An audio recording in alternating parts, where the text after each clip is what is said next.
go one right here. Let's go one right here. Yep. Yes, indeed. Come on, Mike. Get out the way, baby. There we are. What's Yep. happening, baby? I was trying to think. Did we do Corners of Culture? Did we do it on Nipsey or Victory Lap? It might have been Nipsey. Nipsey. It was on Nipsey. Because Young Zell was asking It about was Victory the Lap. it was the just the kind of impact of Yeah, Nipsey, yeah, like yeah. the person. That's right. Because Young Zell was like, we need to do Victory Lap. I said, we already All did right. that. And I was like, maybe not. Yeah, we could do Victory Lap for sure. I mean, Nipsey's several podcasts. Mm-hmm. Hey, right on, Tyler. Hope you guys enjoy it, man. We're happy. We're off and running with that thing again, man. Let's go, Mark Dub. We see you, baby. Appreciate you.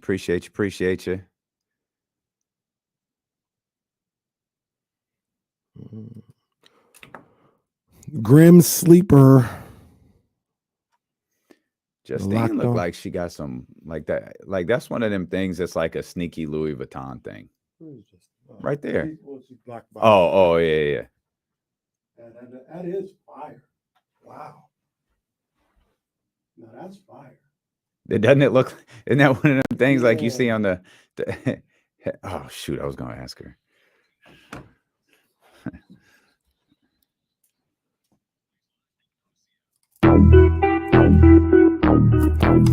K-Riggs. Yeah.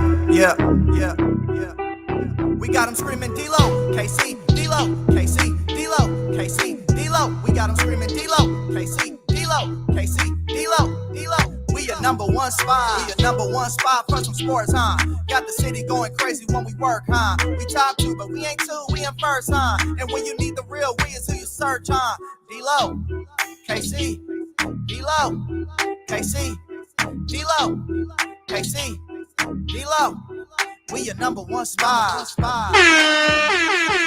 We in here, baby. Welcome man. in to the Thursday, March 2nd edition of D-Lo and KC. I'm Damian Borling. Acknowledge me! He's Kenny Caraway. Yes, sir. Acknowledge me. We're so happy that you are here with us, be it on the Odyssey app, on ESPN 1320 AM, on 98.5 FM, KRX QHD2.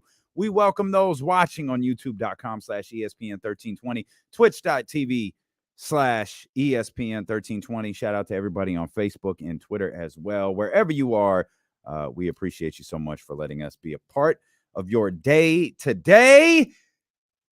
No Kings basketball tonight. Okay. All right.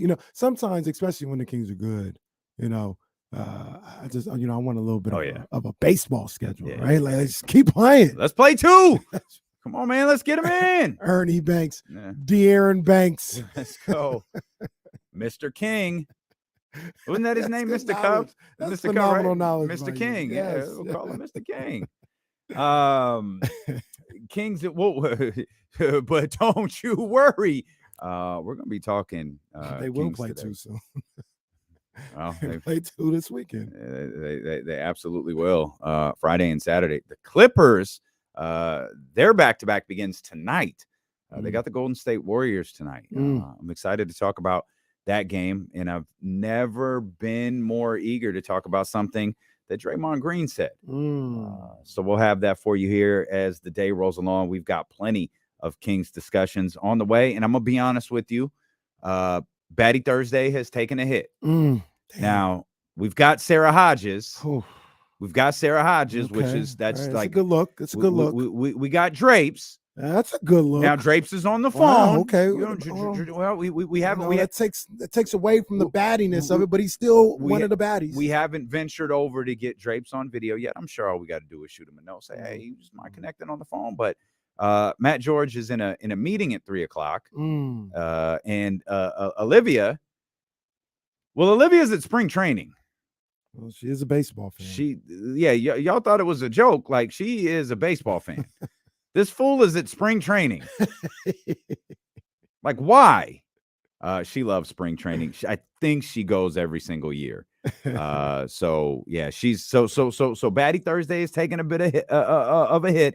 But we got Sara Hodges to prop us up quite a bit, and Kyle Draper coming up. So Sara Hodges will be with us at 147. And Drape's about, I think, 250 or so. Kyle Draper will be with us. It's still a baddie Thursday. Indeed. It's still a baddie Thursday. Modified. Out here. Yeah. Modified indeed. Did you watch KD last night? I saw a little bit of it. Saw the highlights and everything. I mean, Kevin Durant is a Phoenix Sun. I really love the Excedras podcast. I texted Eddie this morning. I shot Eddie a note. It was like, hey, that was good. Yeah. Like it was really good. I don't know how you could walk away from that conversation that Eddie and KD had not being a fan of Kevin Durant. Mm-hmm. Like he has perspective that few athletes are willing to like vocalize. Right. And I already liked KD. I don't feel the same way about player movement that a lot of other people do. Mm-hmm.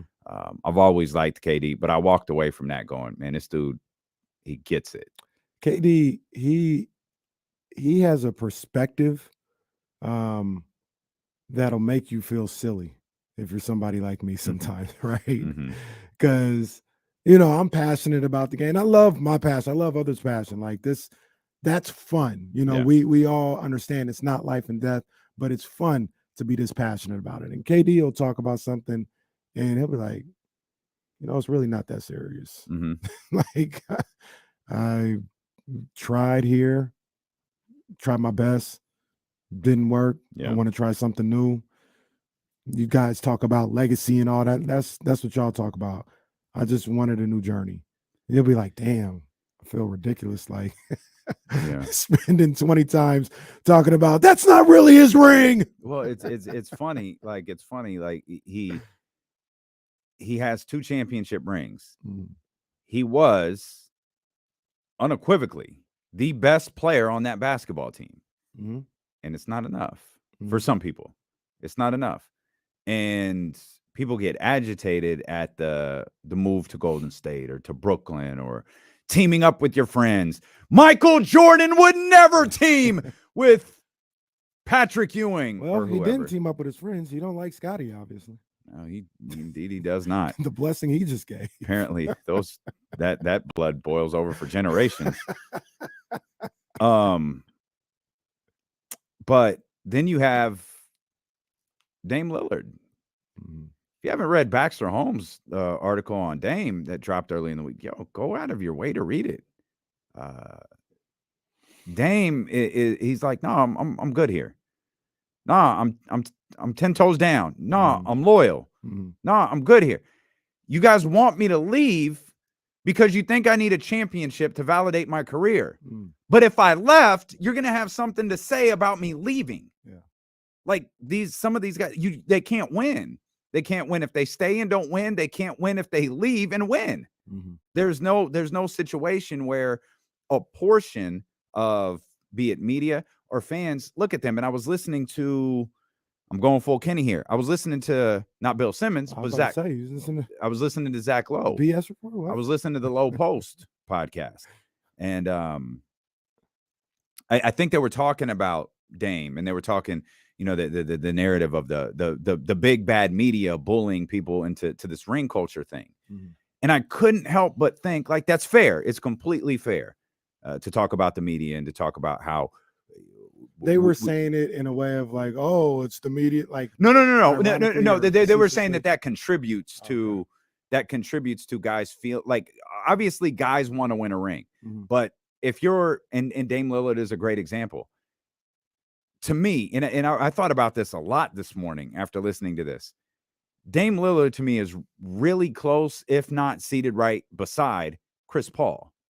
Now, for them personally, Dame Lillard, I know as a human, as a man, as an athlete, he wants to win a championship for him. Chris Paul wants to win a championship for himself. Basketball fan, media person, our perspective, Chris Paul doesn't need a title. No. Like what Chris Paul wins a championship, what's it do? I don't think it moves him anywhere, because that's what we talk about. We talk about legacies and the upper echelon of this and the upper echelon of that. I'm not sure that Dame's not in that same exact category. I feel like Dame, I feel like Dame's certified. Absolutely. Dame's place in history is there because Dame's at the stage of his career. Like, you win one, like, cool. I don't think Dame is going to go win 4. That absolutely changes the conversation if Dame or Chris Paul were to somehow go out there and win 4. At the stages both of them are in their career, I don't think that's a thing. I don't think that's going to happen. A guy like Dame doesn't need a title. But what I got hung up on is when they were talking about that media narrative, I couldn't help but think, like, how many Thursdays do we turn into TNT and Shaq tells the Charles Barkley joke? And we all look at it like, nah, Shaq and Chuck love each other. That's just the dynamic that they have. It's just fun. It's just television. But how many NBA players watch that and go, I don't want to be that. I don't want to be Chuck. I don't want to be Patrick Ewing. Sure as hell don't want to be them 2 dudes in Utah. For a number of reasons. I don't want to be that. Like, I don't want to be the one people. I don't want to be the guy who didn't get one. I don't want to be the Chuck. And it's what now, absolutely, you're on the set of TNT, you're on a national television audience, you're a part of the media, whether those guys admit it or not. But the fact is, we all look at Shaq as a professional athlete. We look at Shaq as a former basketball player. And we're looking at a former basketball player telling another former basketball player, sir, you can't be involved in this conversation because you didn't win. And nobody wants to be that. Right. And it's like, yeah, we could talk about the media narrative because I don't believe Dame Lillard gives a crap what Zach Lowe thinks or what D'Lo and KC think or what Baxter Holmes thinks. But I do think he cares what Shaquille O'Neal thinks or what Draymond Green, who might be sitting at that table, thinks or what Candace Parker might think. I feel like they care about that.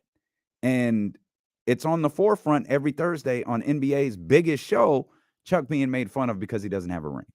Yeah. I mean, that said perfectly. I know, like, just personal experience, I'm not Dame Lillard. I'm not never played on that level or no, these guys are all-time greats. And any NBA player, I'm not even equating myself to that. But I know growing up, I used to watch the NCAA tournament and I used to watch the championship Monday, one shining moment. I used to watch the NBA finals and Michael crying with the title and all this other stuff. And growing up, I wanted so bad to have that moment. So bad to have that moment. And I dreamed that I would have that moment at some point in my life and playing basketball. And it never came. I never won a championship on any level. Damian, I'm not lying to you. Jasmine can attest to it. That bothers me to this day. That bothers me to this day. So when I see a Dame Lillard or somebody like that, one aspect of it, I love, especially like being from a smaller city like Sacramento. I love Dame. It's like, no, I'm not leaving. I'm here. I'm with these guys because we get this in Sacramento where people are like, oh, you got to leave. Hell, Damian, you probably heard this. To be in this profession, they say you got to leave. You're going to have to leave. Yeah. You can't get it done here. Like, you may be able to come back here, but you got to leave. I don't want to leave. This is my home. I don't want to go to San Luis Obispo. Right. I don't want to go to Bakersfield, for God's sakes, and do a radio show. Let me just put in some state applications because I ain't going to Bakersfield, and the career will be over at that point. But you're 100% right. Yeah. There's a part of guys like Dame, I believe, who are like, man, I want to experience that. Part of guys like Chuck, I never experienced that. Yeah. I never popped champagne and cut down the nets and did all this. And it probably bothers Charles to a certain degree to this day. You know, they were a lot closer and on a whole nother level than I was, and it bothers me. So I could imagine how much it bothers them. And that's always the trade-off when I say, like, hey, don't leave, Dame, or I like that you're saying here. I don't want to. If he can experience that somewhere, it's hard for me to tell him not to. Same thing with what happened with Kevin Durant in Golden State. And that's the thing. Like, I don't believe any of these individuals do anything that's not in the best interest of themselves. And we collectively have had a lot of difficulties respecting that and appreciating that because most of us, not all, most of us leave jobs and go elsewhere. You get opportunities somewhere else. You get better opportunities somewhere else. You get opportunities to grow, to expand your career in other places, and we take them. But for some reason, when athletes do it, boy, we fly off the handle. But if they don't win, we're quick to criticize them. And it's a fascinating dynamic that I don't think sports fans have fully wrapped their arm grasped yet. And I want to answer that too, because there's something about that too. We can talk about that just a little bit more. All right, we'll come back. There's a lot we want to talk about. And when we come back, there's one thing I don't want to hear. I'm saying it right now. I don't want to hear, and it kind of pisses me off, and it pissed me off yesterday, and you don't want to piss me off. So I got to address this on the other side. D-Lo and Double J back here on Sacramento Sports Leader, ESPN 1320. On the other side. Don't piss me off. I don't know why I gravitated toward that my whole life. I think that was the best incarnation of Jeff Jarrett. Think so? Yeah, don't piss me off. It was good stuff. He had an edge on the to him. guitar. He had an edge to him. I liked it.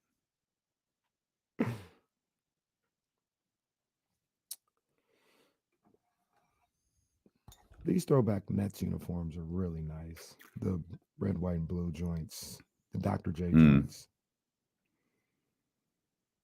Do you think they have too many uniforms in the NBA now? No, I don't care. A lot of people made that argument saying I just think it's funny, like the Kings color is purple, and I feel like, do the Kings even have a purple uniform? They do. They never wear it. I actually like the purple. That's the one that says Sac.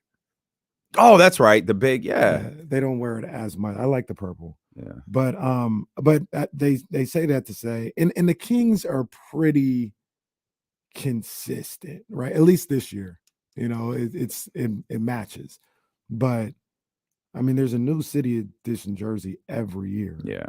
And people say that kind of hurts with brand awareness for the league. There's way too much. It doesn't hurt for the pocketbook though. Well, it doesn't. But just they don't ever care jerseys. about the money. As long as they're making money. But what does that do for for instance, it doesn't have to be exactly like this, but you think of Michael Jordan jersey, it's the red Bulls joint. Yeah. Maybe the white, maybe the black Panther. That's it.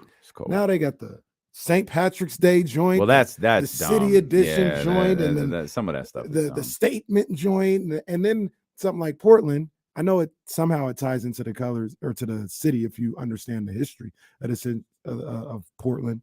But the hell is that neon green and black? The Trailblazers colors are red, black, and white. We got Cream City. Well, geez. CTL. We got that. They out there, baby. They out there. Yeah, I guess so. I think those jerseys would be. I think the concept of those jerseys would be hotter if you sold them in limited fashion. Of course, then you get the consumer thing where they're impossible to get and the resale value goes up, and that create, trying to fix one problem maybe creates another. Yeah. I don't have a problem with it, by the way, but that's what the argument is for some people. I like jerseys. Feels like it's an NBA jersey, but I get that. Because I'm looking at the Nets. The Nets have what, 5 uniforms right now? They've got this Dr. J one. I think they wear the is it Basquiat or the Basquiat joint? The hoodie I had. They got the gray Brooklyn joint, and then their traditional black and white. They got 5. The Kings got 4 or 5. Change up the court. I like the Clippers ones. I didn't necessarily care for the jersey, but I saw one of the bench kids. I shouldn't have called him a kid. He's a dude on the team, but he's 15th man. I can't even remember his name. But I was in Boston probably. It wasn't him. I think it was an African name. Okay. I was pulling pictures from Friday, and he was walking in on it was that LA logo with the colorful, I don't know if it's a map or what it is behind it, on a gray sweatsuit. I was like, that's cold. Yeah. It just said Los Angeles and it was basically what was on the jersey. Yeah. It just wasn't on black. It was on like a gray sweatsuit. I was like, the nice, not sweat material, but the dry fit material. Yeah. like, oh, that's cold. That's nice. They've really, I think they're kind of missing the mark with trying to, like, they really tried to incorporate black into what the Clippers do. And I think some of that had to do with the fact they were trying to distance themselves from that Sterling era a little bit. But I really liked the red, white, and blue. And then when the latest red, white, and blue jerseys they had, I thought they were really clean, really nice. And they're really going for this black thing. I don't know. Did they do was it them that did Grand Theft Auto? That was the joke. Yeah. They did it that way. I don't think they intended it for be Grand Theft Auto. Oh, they didn't? No, and then everybody joked. I thought that was absolutely intentional. I could be wrong, but I thought I didn't think it was intentional. Oh, that had to be. Like that was the logo, right? Wasn't that the font and everything? Yeah, it was that type of font. Oh. Yeah, they did do that though. I didn't like that. I didn't like it either. That don't look good.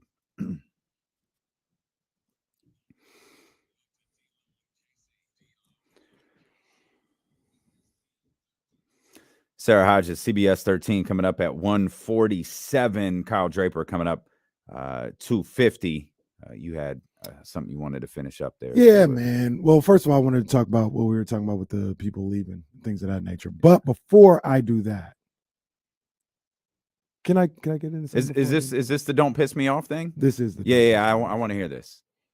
So spent not a whole lot of time, but Ja Morant was in the news for the rest of the evening, right? Oh man, I tweeted it out last night. This guy's got the worst circle of all time. Like, wow. I didn't block you long enough to see that tweet. I think I liked it, but you're 100% accurate. That is just hearing. It's because we were on the air. I didn't really get a chance to read the particulars and everything. It's not good. Nah, it's all bad. And then did you see him last night? This is just complete lack of awareness, maybe bad habit or whatever. But did you see any Grizzlies highlights last night? I didn't watch any of the Grizzlies last night. No. So I just saw the highlights. And somebody, I think Desmond Bain made a move or something like that and shook somebody, whatever the case may be. And Morant's on the sideline. And you know how people get hyped on the sidelines now. And he gets hyped. Bain makes the shot and he's like, oh, me back. And then like does the gunpoint thing at the guy's like, bro, what? I mean, can we just clap? Can we just clap? Can we just clap? Man. So it brings to mind what the kid at Alabama did. Yes. And look, it's for that young man, it's a lack of awareness. And he's got 30 NBA general managers looking at him right now. And if I'm one of those general managers, or if I'm in Monty McNair's circle, I'm looking at like this dude has terrible judgment. We legal proceedings, I don't have those documents in front of me. I know I know enough, but I don't know the whole legal process. I know enough. And then the little pat down, that is horrible decision making. And then you see Ja do that. It's like, come on, man. It's SVP. That's where I saw the highlights, and they showed that, and he's like, that's a celebration. Okay. Like, terrible decision making, but a little bit of a tangent there. What I don't want to hear, and I think I'm cutting people off before they even say it, because I was hearing some people and it sounded like I could just see where they were going. And I don't want to hear this crap, is the fact that there's going to be people out there, and they better not do it, who will be like, well, you know what? The crazy thing about this is going to help Ja Morant. It's going to give him that street cred he needs to make him more appealing. If I hear that, I swear I'm slapping that person. Well, figuratively, not literally, but you know what I mean? Like, I'm like, nah, bro, I don't want to hear that. That was really a conversation? They didn't go there. The people I was listening to didn't go there, but I could see it forming. And I said, I don't want to hear this. There is no, this is great for his image and it's going to give him that street cred. Like, I always feel so insulted hearing that, because there's things that I hear in there that probably only me and you hear. Yeah. No, And it's not only me and you. But well, you know what I mean. there's a lot of us listening to this that hear it. Absolutely. Yeah. That's so insulting. We know what street cred is called. Which it's so insulting to be like, this guy getting in trouble is going to make us like him more and make him seem more authentic and real to us. And you hear it all the time. And I could see that's what we can relate to. So if I hear that, bro, I'm not going to be happy. I'm just, anybody that's listening, anybody that thinks they may formulate that as an argument or whatever, don't do it. I don't like it. It's not cool. It's not accurate. So it's disrespectful. Is, don't use dog whistles as a way to get your point about Ja Morant across. Please don't. Goodness gracious, man. I missed that. Yeah. I didn't hear that. No, and to be fair, I didn't hear anybody say that. I just saw where the conversations were going. Mm-hmm. And you've seen it enough. You know where it's going to go. And I'm trying to cut it off right now. Exactly I don't want to hear it. Yeah, I know exactly what you mean. Hold up. Did that happen locally? I don't know.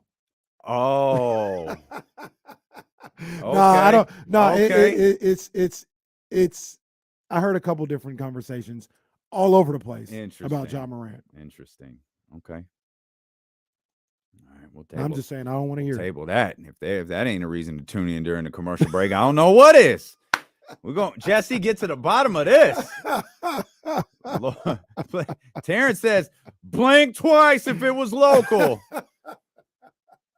Blink 3 times if it was this morning. No, I did not hear this morning. We're going to get to the bottom of that. I can promise you that. Hey, can I mention one more thing? We were, and I know you had more you wanted to say. We were talking about guys. We mentioned Kevin Durant. Kevin Durant debuted with the Phoenix Suns yesterday. I think there's there's some positives to take away from it. I think there's a lot of positives to take away from it. Phoenix looks phenomenal, but on to dig a little bit below the surface, the things that stood out, didn't shoot well, but Chris Paul got enough shots, I think, for Chris Paul, right? I think he ended around 8. I think he was like 1 for 8. But the point being is the shots were there. Ayton, I thought, had a huge impact last night. I think it was like 15 and 15 maybe, or something along those lines. Forgive me for not having the exact numbers. KD had his night, and then Book was Book. Like there was no loss of production from Devin Booker. Bench was fine. I understand this is against Charlotte, and teams are gonna, they're going to face better competition. But call me crazy, and this is always funny when people do this with the Sacramento Kings. Phoenix is gonna face better competition. I understand that. Call me crazy. I think Phoenix is going to adjust to that better competition. They played Charlotte last night, and the way that they played, I thought, if I'm a Kings fan, or if I'm a Suns fan, I'm walking away feeling positive about what I saw because nothing looked forced.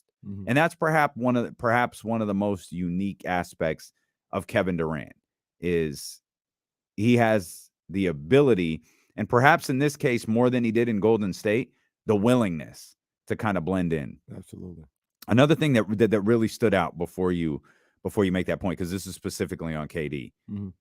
One of the writers, I think it was a Phoenix writer, tweeted a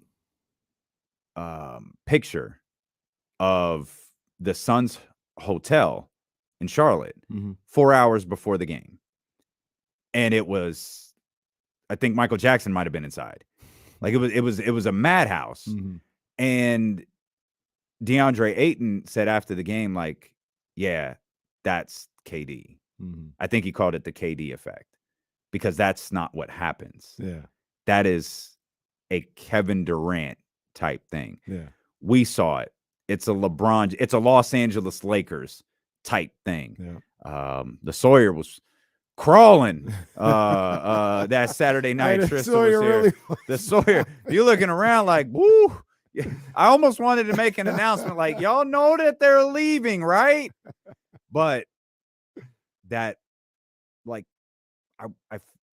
I'm concerned sometimes we don't appreciate the star that Kevin Durant is because of his health sometimes, his movement, his kind of coldness in some media availability, that some of that stuff just gets shut off, and you don't think, like, Kevin Durant is a massive NBA superstar. Absolutely. Arguably one of the top 2, 3 in the entire league.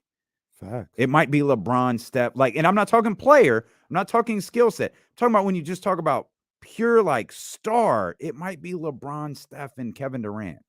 Mm-hmm. I mean, there's arguments for a million other people, but seeing that hotel picture and the reporters writing up about it, and then DeAndre Ayton talking about it, it made me, man, we got to stop sleeping on Kevin Durant and his impact, the impact that he has had all of these years on the league. 100%. I couldn't agree more. He is a superstar, a megastar. And I'll even take it a step further. I think we lose sight of the fact, this is KC's own personal list, I guess, but I think I'm right, even though it's subjective. We're talking about a top 10 player to ever play the game.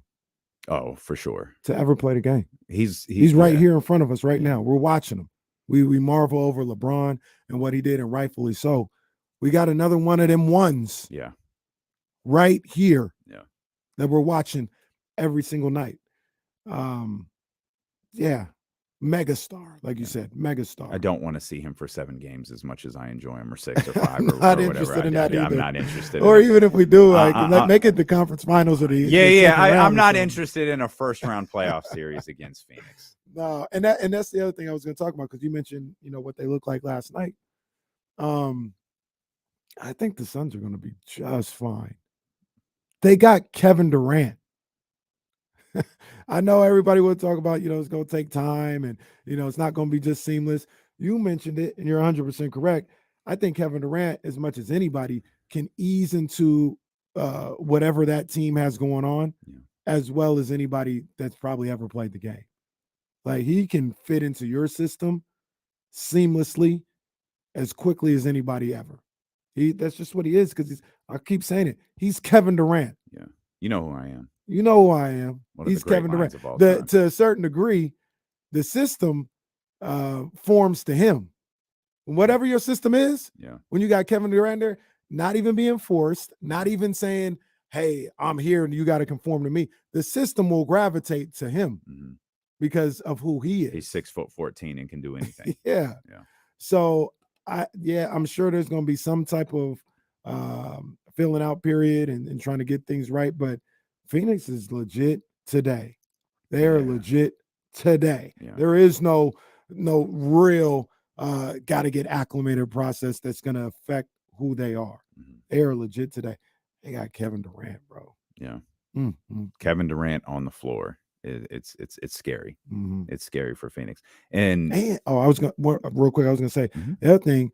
People talk about that with his time in Brooklyn. Like, Brooklyn, they was ready to win a championship this year. Yeah. This year? Yeah. The 1 year him and Kyrie played together the first year. Yeah. They was ready to win a championship. Then they got James Harden. James Harden screwed it up. Well, even with him there, they were ready to win a championship. They were. Because they had Kevin Durant. I'll say this, because I crap on James Harden a lot. His performance in that series it was incredible. Not the way that he played necessarily, but the fact that he played. Just gutting it out. There was one game, I think he played 48 minutes because he legitimately couldn't come out, because if he did, he was done. And he was terrible. He was just trash. But every single Brooklyn Nets player said it mattered that he was out there. The fact that he was there and he was gutting through this, and they had to pay attention to him because they just didn't know what he could do. Then they had to guard him honestly. And you go back and you watch that game, they did every play, and he couldn't move. He looked like I was okay. It was gutsy. Take him out. This is ridiculous. Get him out of this game. He played all 48 minutes, and he's had 60, 15, and 12 games. For my money, that's the performance of James Harden's career right there. Because that made me. I'm not the biggest fan. Most of you know. But that made me appreciate him a lot more than I did prior. That was a heck of a moment for him. A couple of notes here real quick because I know you've got more you want to touch on. James Ham, according to a league source, De'Aaron Fox participated fully in practice today. The team is optimistic that he will return soon, of course, being tomorrow. This from our buddy Chris Biederman. De'Aaron Fox just made a half-court shot in the portion of today's practice that the media was in. So I guess he's feeling good. Yeah. He's feeling good. Come on, De'Aaron. Let's get ready. Tomorrow's, oh, boy, I can't wait. I know. I can't wait. I know. I can't wait. You want to shift to the Kings? Did you have more on? I just real quick because we were talking about people leaving, and I'm one of those guys that I was critical of KD going to Golden State, and I think it's more so of a little bit of traditional. Like I look at Damian Lillard, I love what Damian's doing. It may not result in a championship, but to your point, he doesn't need a championship to validate who he is. I'm attracted to and appreciate the loyalty. And I know that comes off, I'm not saying KD is disloyal to the Thunder or to the Net or to the Warriors. Not necessarily saying that, but I would have loved for KD to stay with the Thunder the entire time. Yeah. And see how that played out. And if he won, he won. If he didn't, still top 10 player of all time. Mm-hmm. And like you said, we're in this rings culture thing where the media would have got on his head and all this other stuff. I've just like Dame Lillard's approach of like, number one, I can't win, but number two, I don't really care. Like what I deem is loyalty and what I want to do is more important than first take. Talking about, am I clutch or, should I leave and all this other stuff. And it was, I didn't want to say nothing necessarily more than that of just like, for me personally, I like those type of situations. I wish KD would have stayed in OKC, but I also understand he didn't stay. It's his career. It's his life. Maybe it's as simple as I just don't want to live in OKC anymore. I want to move on somewhere else. I have the ability to do that. And he took advantage of that, won some championships, wanted to be in what he felt was going to be a fun basketball situation. We hear that a lot from KD. He loves basketball so much. Yeah. Just wanted to be in a fun basketball situation. And, as time has gone on, while to this day, I don't think I'm ever going to not be disappointed that he went to the Warriors just for a competitive aspect of it. Well, I understand it, and I'm over it. I hope everybody else gets over it at some point too. If Kevin Durant stayed in Oklahoma City, do you think him and Russ would still be playing together? Just the nature of this league, I don't think so. I think they would have moved on probably from Russ. Like you're in that situation.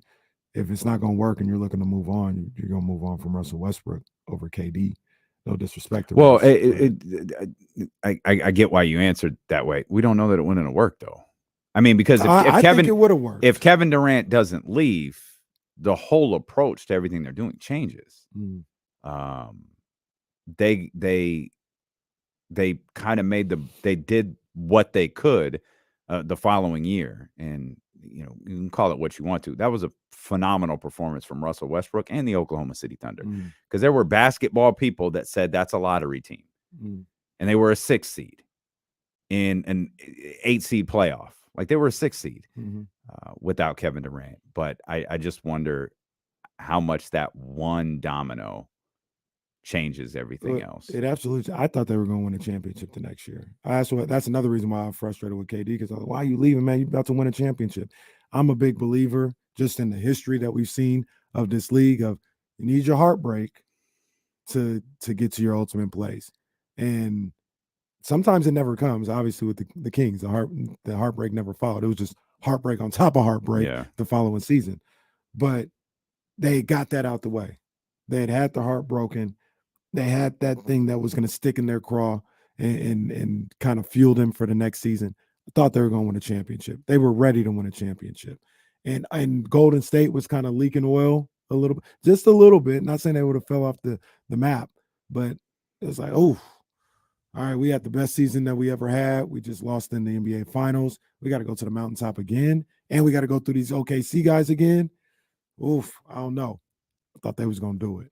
And Then he left. Do you think the Thunder would have won the title in 16 if they close out that 3-1 and take on the Cavs team that beat? Ooh, that's a good question.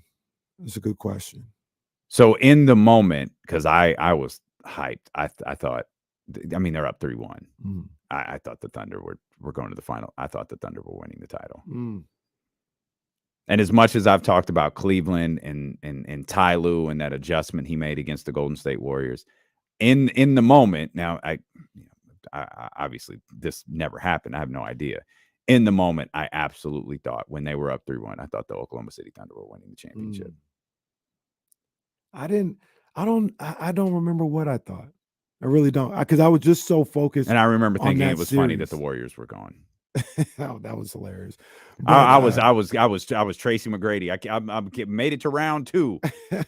Well, not so fast, homie. Not so fast. Look, I was so focused because I think I was telling anybody who would listen at the time that they were going to win. They were going to beat the Warriors, and I said Thunder going to win. Thunder going to win that series. Nah, you crazy, you crazy. And at the time, between working with the Warriors and ties I had, getting your ring, yeah. Well, I got the ring the next year. Oh, but, okay, gotcha. My bad. They didn't win that year, so the ties that I had to the Bay Area and things. Kenny could have been a 2-time world champion. You hear that? He could have had 2 rings. Come in here like Bill Belichick, just come in here like Draymond Green. Draymond Green. Would have thanked Steph for my rings too. I was telling all them, I was locked in on that series. I was like, Thunder about to win this series, bro. I said it before the series. I said they're gonna win the series. So I was so locked in on that when they was up 3-1. That I told you so's and everything that I didn't even think past that series. So I can't remember. I felt like I probably thought the Cavs were gonna win because I like the Cavs better than both of those teams, right? Like there was a bit of I got those jealous eyes, brother. Lust in your eyes. You got lust for that title. You got lust for that Larry O'Brien. Larry O'Brien. But when it came to OKC, I love that makes you laugh because that's just such a horrible impersonation. It's perfect. Jesse, it's perfect. It's perfect every time. And then the cadence and then what he says, the way he says things, it's perfect. But for OKC, because I don't like nobody messing with my Sacramento Kings and my Sacramento Kings fans. And everyone, whoa, OKC is so loud. The loudest environment. Shut the hell up. Where were you? Have you guys forgot about Arco Arena? So I didn't like OKC like that. Got you. I was going for Cleveland. I was going for Bron. I like Kyrie. So I didn't care who won that one because I thought Cleveland was probably going to win. Between Draymond's suspension, 3-1, all 73 wins, it's forgotten that freaking Cavs team was loaded. That Cavs team was so good.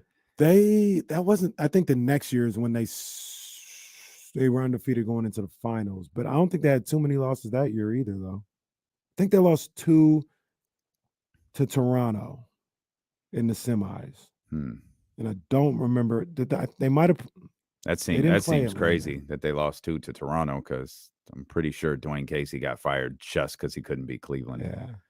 Yeah. Of course, didn't Toronto have the best record in the league and then get swept? Or that was Atlanta. Atlanta had the best record in the league and got swept by LeBron, which everyone knew was coming. I'm trying to think. Yeah.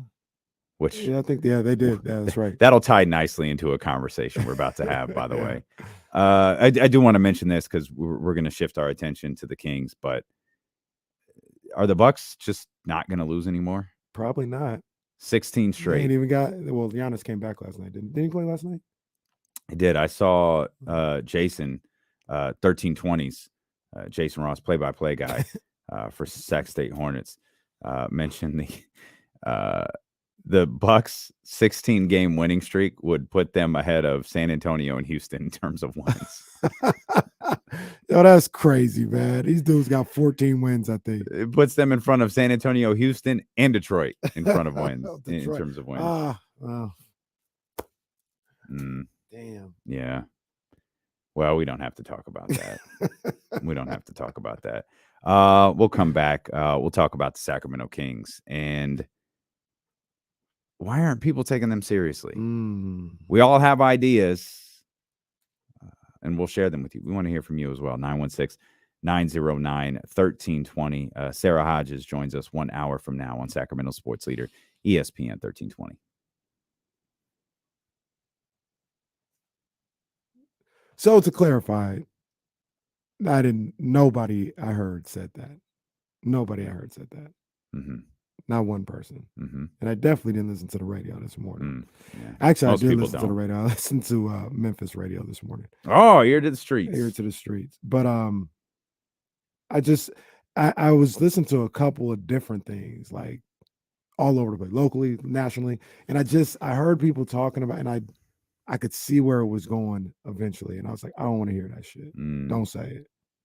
Don't say it. So, yeah. I'm trying to stop it before it starts. Mm-hmm. Cut off at the pass, huh?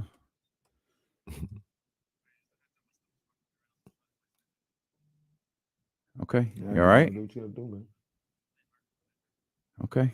All right. We got you. Jesse gonna go out of that room like Willis Reed for real.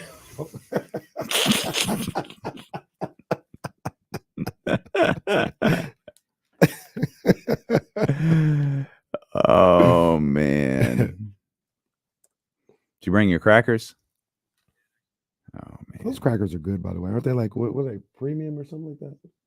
They're saltine. I used to always have those at the house, at my grandmother's house. This is Jesse's flu game for sure. Jesse's battling through.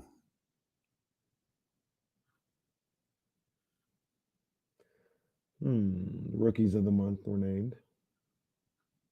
I saw that.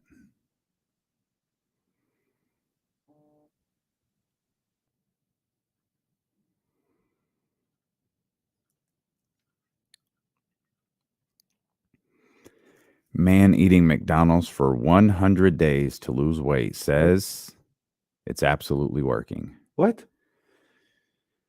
The hell? Those people are stupid, man. Can't wait till the doctor runs a test on your insides and. What does he mean? It's work. How is it working? I don't know. I can click on the article, but De'Aaron Fox said he expects to play against the Clippers. All right, let's go. You know, we're not going to talk about this today or anytime soon, to be honest with you. Anthony Richardson in Florida. Okay. Enticing. Oh. Everybody talking C.J. Stroud and Bryce Young. Mm-hmm. And I look at Anthony Richardson tape. And I'm like, you. Really? You. This dude, he might be the one. Okay. It's funny. I've seen this tweet. Dov, he's an NFL writer. I forgot his name. But he said, Florida QB Anthony Richardson is the biggest, quote, variance league-wide on a feeling about a QB. Some teams have him a first-round grade on him, while others have a fourth-round grade on him. One executive, he's Cam Newton and Justin Fields combined. I don't know, man. He looks like a problem. Bryce says no. Somebody else says AR-15 reminds me of Lamar. I guess you guys are like NFL executives. I'd want to see like actual games on him because I didn't watch a lot of Florida games, but I've seen like highlight tapes on him, and he looks spectacular in the highlight tapes. I know I saw Florida play a little bit. Only time I saw them was that first game of the season against Utah that they won, and he had some sick plays in that one.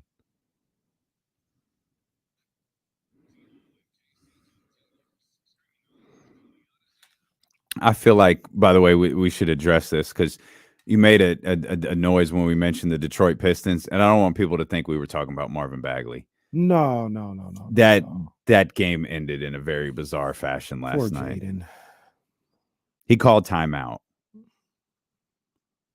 They didn't have one. They Down were 2, taking it out with about 9 seconds left. Yeah. And he's taking it out. He calls a timeout, and he seems. And he doesn't. And he like throws the ball to the official. He's walking, and then he just realized it. Like, oh no. Yeah, because everybody else was like, "What are you doing?" Oh man. Diallo was there. Bogdan was like, "We don't have any." So tough. That's tough. That's tough. He'll learn from it. He'll be. Oh, look at Patrick Beverly, the leader, gathering the group right there. Oh my God. Oh, there were. Yeah, I'm sorry. That was. I don't need to pick on Patrick Beverly. He Do ain't whatever bothered you nobody. want. He likes to No. pick on other people. It doesn't matter. Well, that's accurate. He like to talk about other people, so you got to be able to take it too. Bro, there were some buckets last night. Yeah. Like I think Levine had like 41. Ingram had 40. Dame had 41. Yeah, there were some points scored in the league last Portland night. on their way out. I think so. They on their way out, man. Yeah, I think so. It's time to figure something out. I was talking on J Street Vibes out wherever you listen to podcasts, as well as Corners of the Culture. Check that out as well. Culture, yeah. But I was talking. We were kind of going through the schedule, so to speak, with the Kings, and he's like, "Yeah, they got a back-to-back with Portland." I said, "Portland, I wouldn't be surprised if we didn't see Dame, because at that point, it's gonna be ugly." And I know Dame is 10 toes down, all that. He's a competitor. He's gonna want to do it. But why would we be playing Dame Lillard? I think he's gonna play because he wants to play. I think at that point there's like 6 games left. What's he gonna do? He's not gonna leave. He's not gonna go home. He's not gonna go on the home. bench. He's not gonna do that. If I don't think I'm Dame's not, gonna do that. I'm not for load management and stuff, all that, like No. the way other people are. I know. But I mean, I got Dame Lillard. And if I'm Portland and I really believe like I'm gonna keep him, he's gonna stay. He's not on the trade block, and we're 7 games out of the play-in. So like, why am I playing him? How do you think that this works? You think Portland goes, "Hey, Dame, we're gonna shut things down," or does Portland go to Dame and say, "Dame, what do you want to do?" Because it better be the second one. They probably go to him and say, "What you want to do?" And I think he's going to want to play. I don't think he's going to not play if he can. Yeah. I mean, 6, 7. That's a lot of games to just go, "Oh, I'm done." I wouldn't want him to play. Now, I get that. I get owner Kenny Caraway because you've always been an owner's first guy. I get board of governor Kenny Caraway, Kenny Caraway Jones over here. I get that. Like I get that, but I feel like Dame is going to want to play basketball. I could absolutely be wrong with that. I'm talking like I'm Chris Haynes. I don't know Dame Lillard like that. I believe you when you I feel say like that, he's though. going to want to play basketball. I think he'd want to play, but I'd go to Dame. I'd be like, "All right, Dame, like you're all NBA this year. You had a great year. You tried everything you could. We're just not good enough right now. What do you want to do?" That has to be the answer. What do you want to do? He's gonna be like, "I want to play." And then you respect like, that right, and you let him play. Well, Dame, let me tell you what we're thinking. No. You present that first before you ask him. Dame, let me tell you what we're thinking. Blah, blah, blah, blah, blah, blah, blah. What do you want to do? He's gonna say, "I want to play." That's why you come with that afterwards. No, I think you ask him again. You'd be like, "Now with that, I know you want to play, but now after hearing that information, what do you think about this?" Because you already know, you could say, "Dame, stay the same. We are guaranteed Victor Wembanyama, and we're gonna tank. What do you want to do?" He's gonna say, "I want to play." So you get that out the way first. Well, if you're guaranteed Victor Wembanyama, you don't ask. That's the difference. If you're, hey, wait, if Dame Lillard doesn't play, sorry, Dame, sorry, buddy, we're going to change the entire fortunes of this franchise, and from everything we've read, the whole city of Portland. So, hey, make an album because you're not playing anymore. But that's not the case. I hear you. I hear you. Hey, we're gonna go into the Kings before unnecessary we do that. Though. Yeah, Jaden Ivey calling an extra timeout on Chris Webber's birthday, as Ramsey points out. Is that really what? It was Chris's 50th birthday yesterday. And look, we put that in the notes, right? In Detroit. It's cold. Jeez Louise. Well, look, and then in the notes, I try to steer away from it because my initial thought was, oh, Jaden Ivey pulled a Weber last night. I don't want to say that. He just called a timeout with none left. That's all I want to say. I don't want to say Chris Webber. That's my guy. Chris Webber was my guy for I don't know, 10 straight years between Michigan. And then I liked him on the Warriors. This is before I didn't like the Warriors. So I liked him on the Warriors. And then, eventually gets to Sacramento. It's my guy. I don't want to say pulled a Weber. You could just say the Ivy family deserved to lose. And if anybody wants to research that and figure it out, you're welcome to. But the Ivy family deserved to lose. Real quick. Yeah. Before we get into the Kings, you're going to like this, by the way. Okay. Sean brings up a phenomenal point that I'm going to need air horns for. Got you. Sac State Women's Basketball Awards were announced today. The Big Sky Player of the Year. Yes, indeed. Absolutely is KD. Big Big Sky Coach of the Year. Yes, Absolutely. Yeah, I've been following a lot of those awards being handed out. You didn't put that in there, did you? Big Sky? Yeah. No. Spent a lot of time talking about the ACC this morning, though. They set the tournament yet? The tournament has started. They're not. Their tournament doesn't start till tomorrow. Meaning they don't play. We don't have that on the big screen. Can Jonathan get in here? They don't play until tomorrow. Okay. I don't think they play till tomorrow evening. I could absolutely be wrong, but I don't think they play till tomorrow evening. I'm locked in. I want to see what happens. Yeah, so's Coach. I'm gonna leave that alone. It's just the what's the Coach of the Year discussion. We have it all of the time, right? If Mike Brown is the Coach of the Year, we've drawn parallels between Sac State and Duke 1,000 times because they're there. Mark Campbell deserved to win Coach of the Year. You know why? Because the team was terrible last year. Because he's had 1 year to put his squad together, and because everybody picked them to finish last. So imagine the same people that picked Mark Campbell to finish last voted him Coach of the Year. It was an acknowledgement that they were wrong. You can go look at the ACC and see who they picked to vote last, or who they voted to finish last, and you can look at where they finished last year. Team went from 15th to 2nd with a roster that they didn't give All-American nods to, or didn't give ACC nods to, all ACC nods to, but they decided it was Nell Ivey who deserved the Coach of the Year. Oh, they already decided it. Yeah, it's out there. It was announced this morning. They got that wrong, man. They had her picked. They had Notre Dame's program to finish in the top 10. And it's whatever, man. It's frustrating. That stuff is frustrating. Coach K, the real Coach K should have been Coach of the Year. I didn't know it was already been decided. I was going to make the argument that she should be the Coach of the Year. It was announced this morning. Coming from where they came from last year. You look at the way that they played last year versus the way that they played this year. Again, we've made the parallels between Sac State. It's incredible. It's absolutely incredible. They beat Notre Dame this year. They had that hiccup at the end. They should have beat North Carolina. They didn't. And they all know that. They had business in front of them. That give parallels. That UNC Duke game played out damn near exactly the same way the Sac State Portland State game did. The men, except the men found a way to hit that one big shot and make sure that they won. Those women at Duke, they couldn't hit that one big shot. And it's frustrating. And I know how hard she worked. But we talked a lot about, there are things, I'm going to leave the conversations we had to the conversations that we had. But I think we're all guilty of seeking validation from people. We do this with the Kings and the national media. We're seeking validations from people we don't care about. I respect Brian Windhorst's opinion on basketball. I do not care what he thinks about the Sacramento Kings. I respect that Tristan Thompson was in the league for a decade. Do not care what he thinks about the Sacramento Kings. We'll get to it. I respect DeMarcus Cousins a lot. He doesn't think the Sacramento Kings can beat the Dallas Mavericks. That's fine.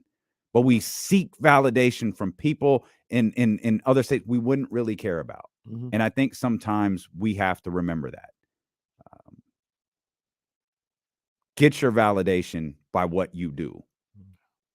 Get your validation by winning that playoff series, by winning that conference tournament, by being the #1 radio show in Sacramento, by being the top sports radio show in Sacramento. Get your validation that way, and don't worry about what people write or say about you publicly or privately. Right. No, straight up. Straight up. You're listening to D-Lo and KC on KIFM West Sacramento, 98.5 FM KRXQ HD2 Sacramento, ESPN 1320, always live on the free Odyssey app, live on twitch.tv/ESPN 1320, youtube.com/ESPN 1320 as well. And as we talk about seeking validation from people, why the hell aren't people considering the Sacramento Kings title contenders?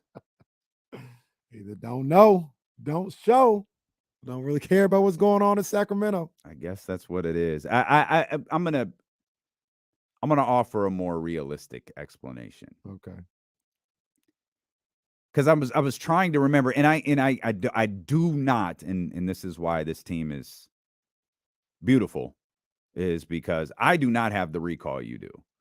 I can remember important things, but you remember like minor details. I can't remember the conversation about Phoenix as they made that turnaround in a single year from the bubble to the regular season. I can't remember what the conversation was, but there's a couple of things that pop out immediately to me. I remember running numbers following those bubble games, and they, during a stretch of the pre-March 11th games, and it wasn't the entire season, but it was like a 4-week stretch through, everything shuts down to get to the bubble. They play those 8 games.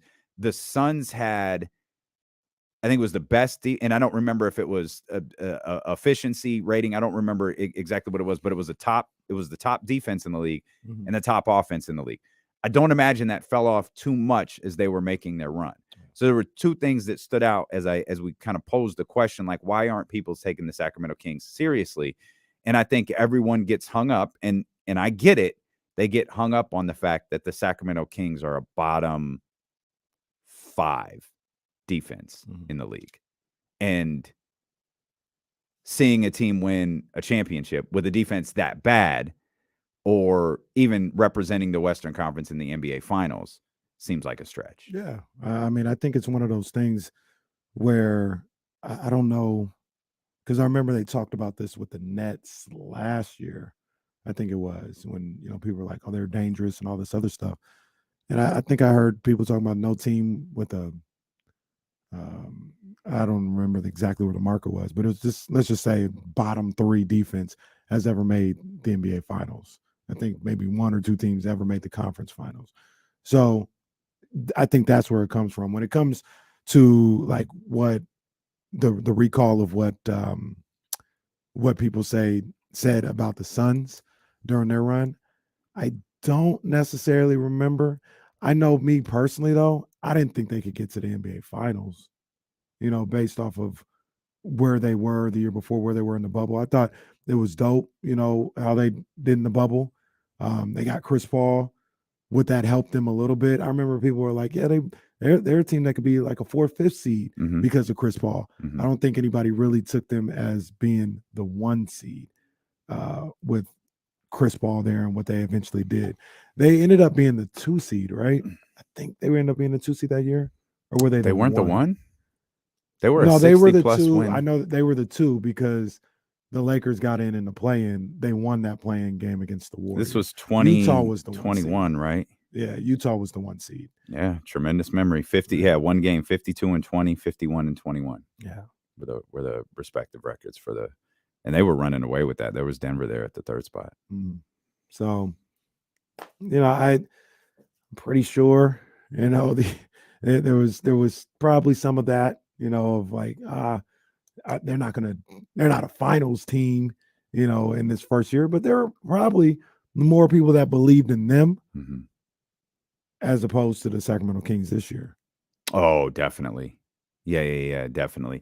But I also I could probably give us a general idea. Looking back at that season, I'll just look at defensive points per game. Suns were 4th in the conference.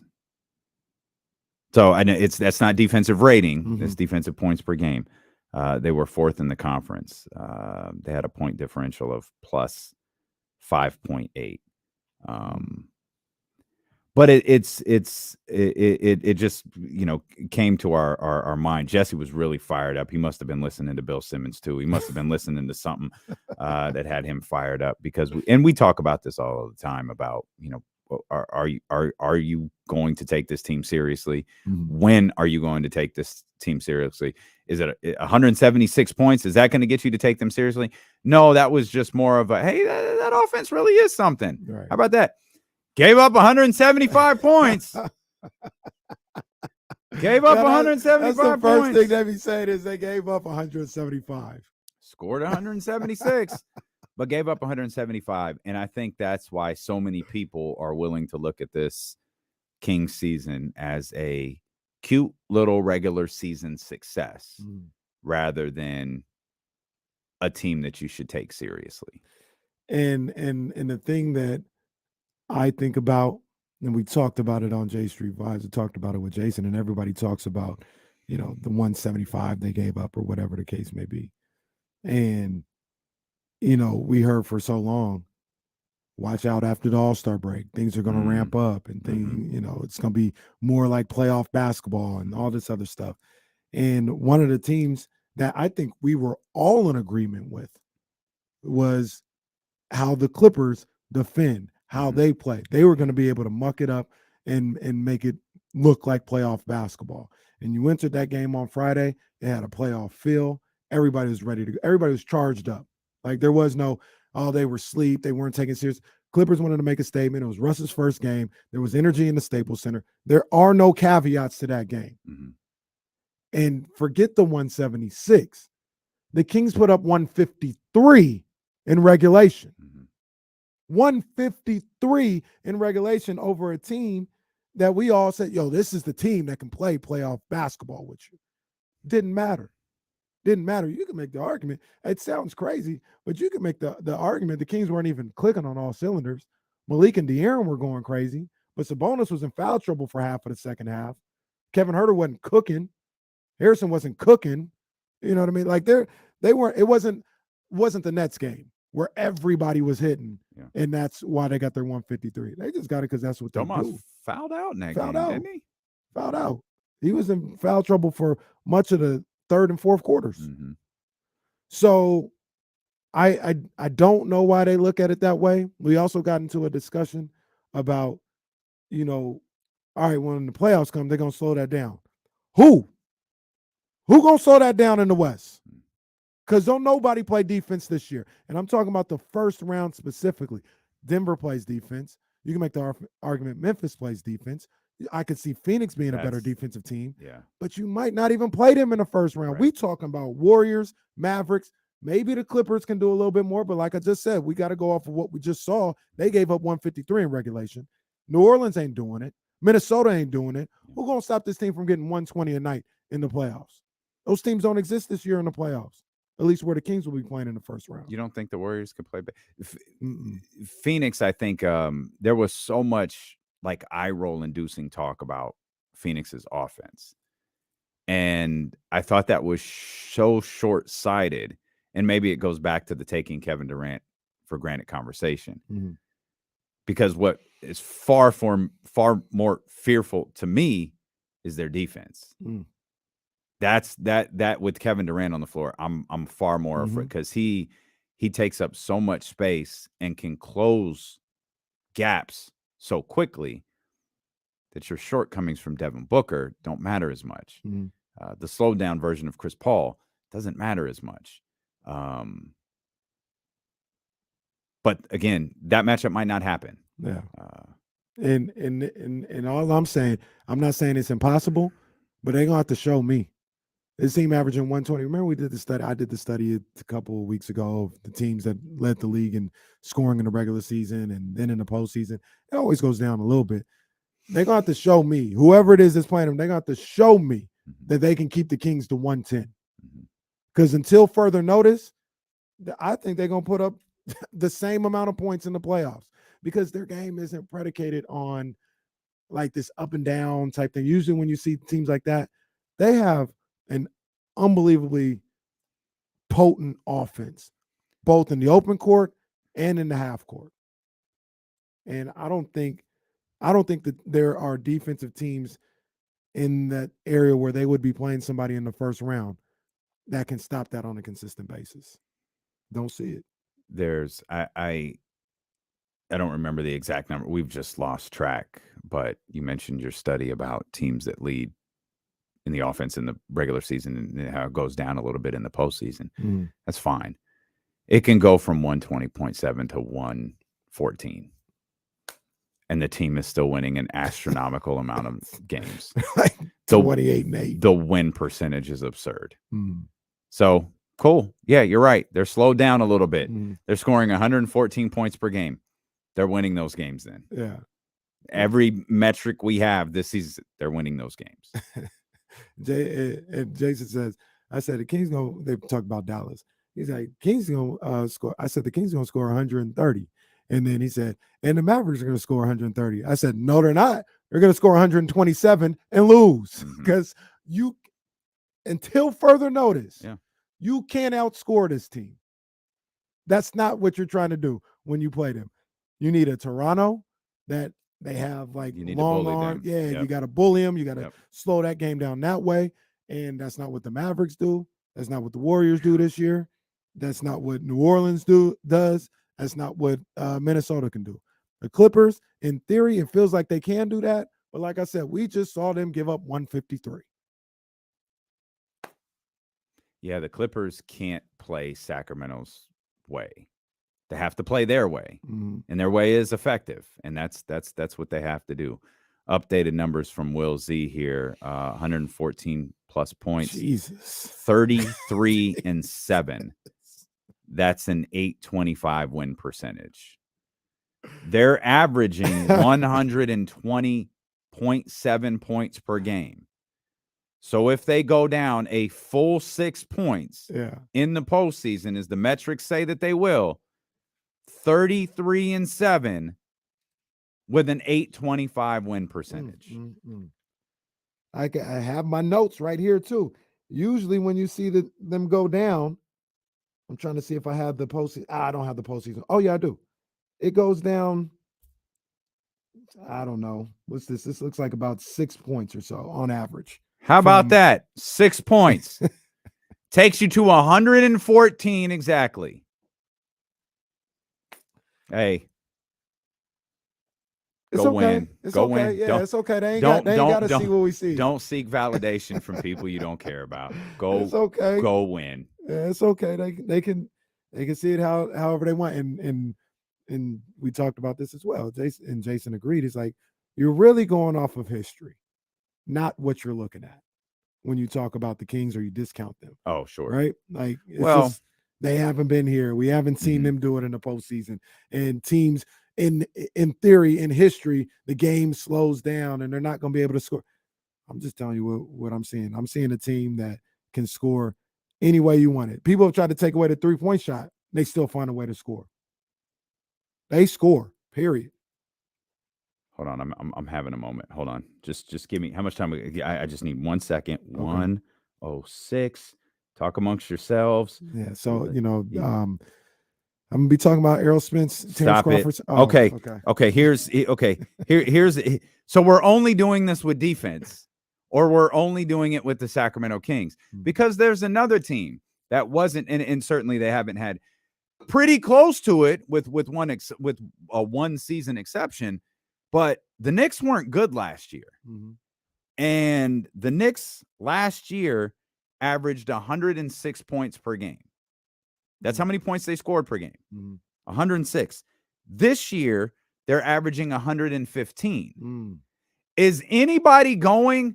They're not going to be able to score that amount of points in the playoffs. Like, the Knicks are cooked the second the playoffs start because they're just not built to score that many points in the playoffs. Are we just doing this with defense? Is that the only magical number that you can't sustain, or are we just doing this with Sacramento? Yeah. I mean, are we doing this with Boston? I'm sure they're still up there in points per game. 117 points per game. Yeah, nobody says that they're not going to be a great offense in the postseason. Yeah, they were 111 last year. It seems like teams overall are just scoring a lot more scoring points. is up. Scoring is absolutely up. We'll come back. We'll talk more Kings basketball. Sara Hodges is going to join us here in a few minutes. We'll give you some updates from practice. We'll have some video from James Ham as well. And I'd like for you to hear something Draymond Green said, and I'd really like your opinion on it. We'll have that for you when we return here on Sacramento Sports Leaders. D'Lo and KC on ESPN 1320. You all right? Okay. I looked over and you had your head down. I was like, oh man, That's the worst. We gotta get you to a doctor, man. Hell yeah. Oh, okay. All right. Oh man, that's not what I wanted to see.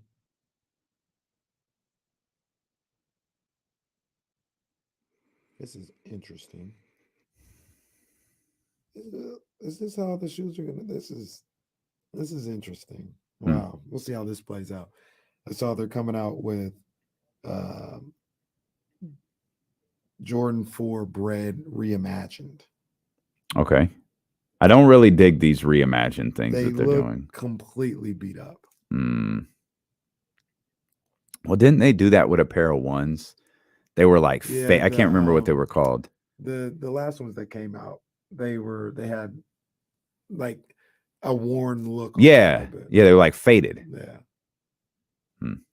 Those actually look fire too. The ones? Yeah. Oh, I didn't like them. And I see them in person. I was like, oh. The only ones anyway, but I was like, yo, these is crazy. The ones that I think I really want, because I don't even wear the off-white Chicagos very often. I might gift those.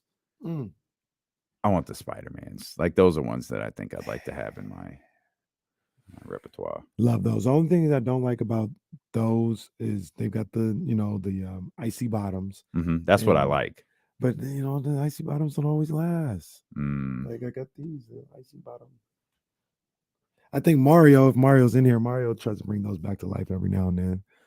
So if you can find somebody that can bring the icy I think that's what they were called, Bryce. Good call right there. I think they were called the Lost and Found. Yeah, that's exactly what they were.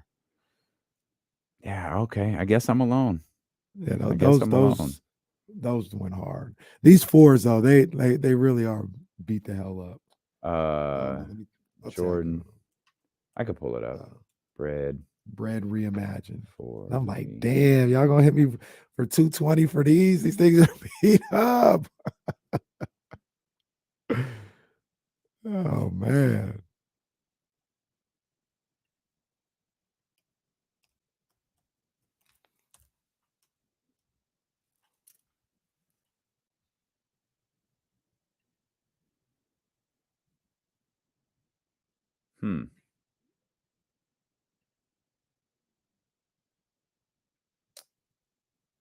Yeah, I don't know why they're doing. I don't like that. Don't they just look completely worn and beat up? That's crazy. They look more worn and beat up than those Lost and Found joints. I'm gonna pull those up again just to see if I was wrong. There's around the ankle area was a little like faded and worn a little bit. Ankle's really important to me. It is. It's true. The rest of the shoe was fine. These the whole Bread 4. The whole Bread 4 is beat up. Oh, you're okay. That's me. It's not that bad. Donnie has a pair. He wore them the other day when he came in. Not for the corners, but the other day. Oh, wait a minute. The Lost and Founds are the ones that just dropped. I don't think this is what I'm thinking of. Stand by. Hang on. Stand by. Hold on. I don't think those are the ones. Those just dropped. That's not what I'm talking about. Wait.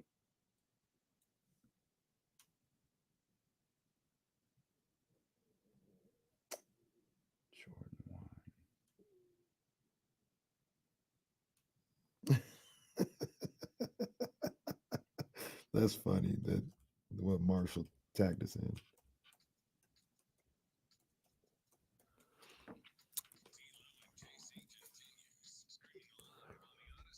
Well, guys, I'm here. Trophy room. Yeah. Oh yeah, the trophy room joints. Yeah, I didn't realize. That's what they were called. And those are like $5,000. Yeah, those are absurd. I mean, they were obviously a limited release, but they looked like Jordan wore them. Yeah, I didn't really feel. They look like Jordan wore them 1,000 times, and then they're like, "Yo, let's go sell these joints." Or somebody washed them. Yeah, that's what they did with these fours. You wash shoes? You done that before? In the washer? Mm-hmm. No. You can do that. No, I didn't do that. Yeah, you can. I mean, I scratch that. I could wash but I have those Air Force Fly Knits. Yeah. They're all. It's just all the thread. Like I could throw those in the washer like delicately. Yeah. The trick is you got to throw it in a pillowcase, and you tie up the pillowcase and throw it in the washer. So there's the brand called Rejuvenator who does that. They put the insole in there so you don't. I got that. And I still ain't putting it in the washer. They got it in the sleeve. They got it in the still ain't doing it. There's certain. I've done it. There are certain shoes that I'm just not doing it. They'll just be dirty. What shoes did you do that with? Like I'll scrub them for an hour before I put them in the washer. What shoes did I do? I did it with the Patent, the Concords. I did it a while back with the Concords. I did it with there's some random shoes. I'm mad at myself now. None of my favorites though. I will say that I never did it with none of my favorites, and it worked. It did a good job. These trophy rooms aren't as bad as I thought. I'm not feeling them. They're all right. I'm not. They're just it's just a weird look. Like you got to get used. And I don't like these blue laces. I didn't know they had stars on the bottom either. I don't think I ever noticed that. I love blue laces. Well, all right. Calm down, Nip. Calm down. Can I play something for you? Yeah, absolutely.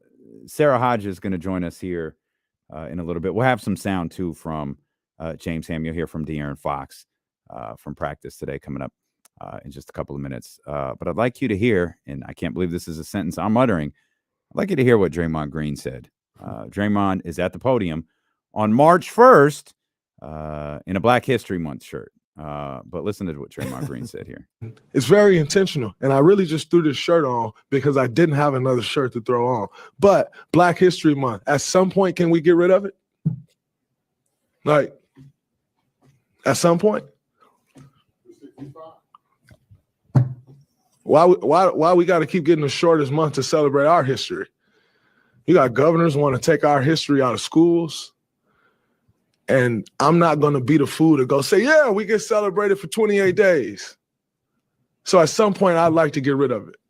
It's, we're making all these changes in the world. Can't talk about these people, can't talk about those people, can't say this, can't say that. At some point, it's time to get rid of Black History Month. I get rid of Black history, like they're trying to do. But Black History Month? No, teach my history from January 1st to December 31st, and then do it again, and then again, and then again. Draymond Green. Do you want to weigh in on that first? Yeah, man, I'll go first. Draymond, I completely understand what he's saying, and to a certain degree, I agree with it. I agree with a lot of aspects of it. Where he's coming from is 100% the right place. I get it all. I don't agree with getting rid of Black History Month, and I'll tell you why. It was in his dialogue there. No, we're not getting rid of it. They're trying to get rid of it as we speak, Black History as we speak. Yeah. I'm not, this is the shortest month, and I get everything you're saying, and it should be all year long. It's not going to be, and I'm not giving them back Black History Month. Mm-hmm.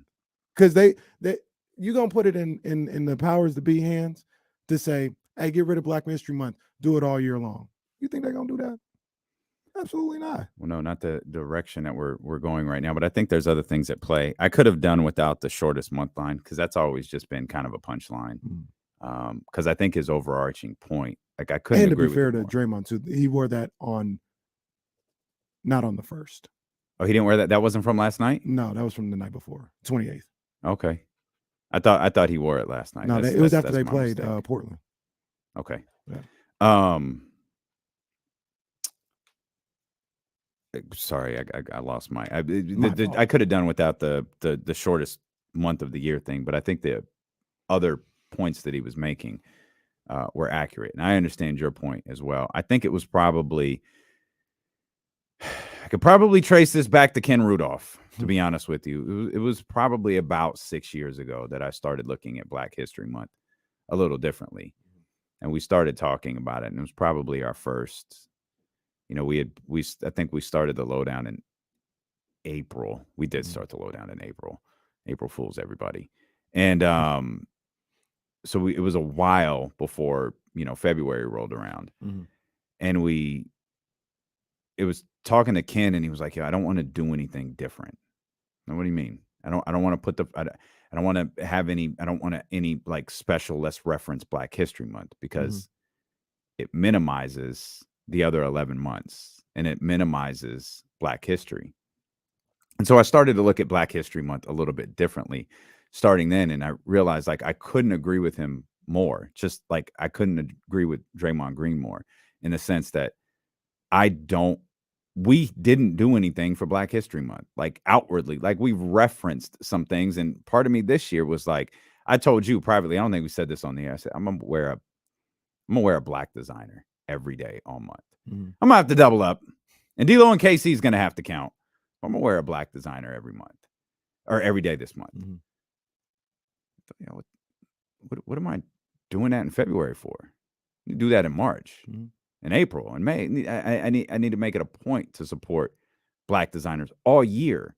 And I think when you, Draymond, both of you, talk about they're trying to erase Black history.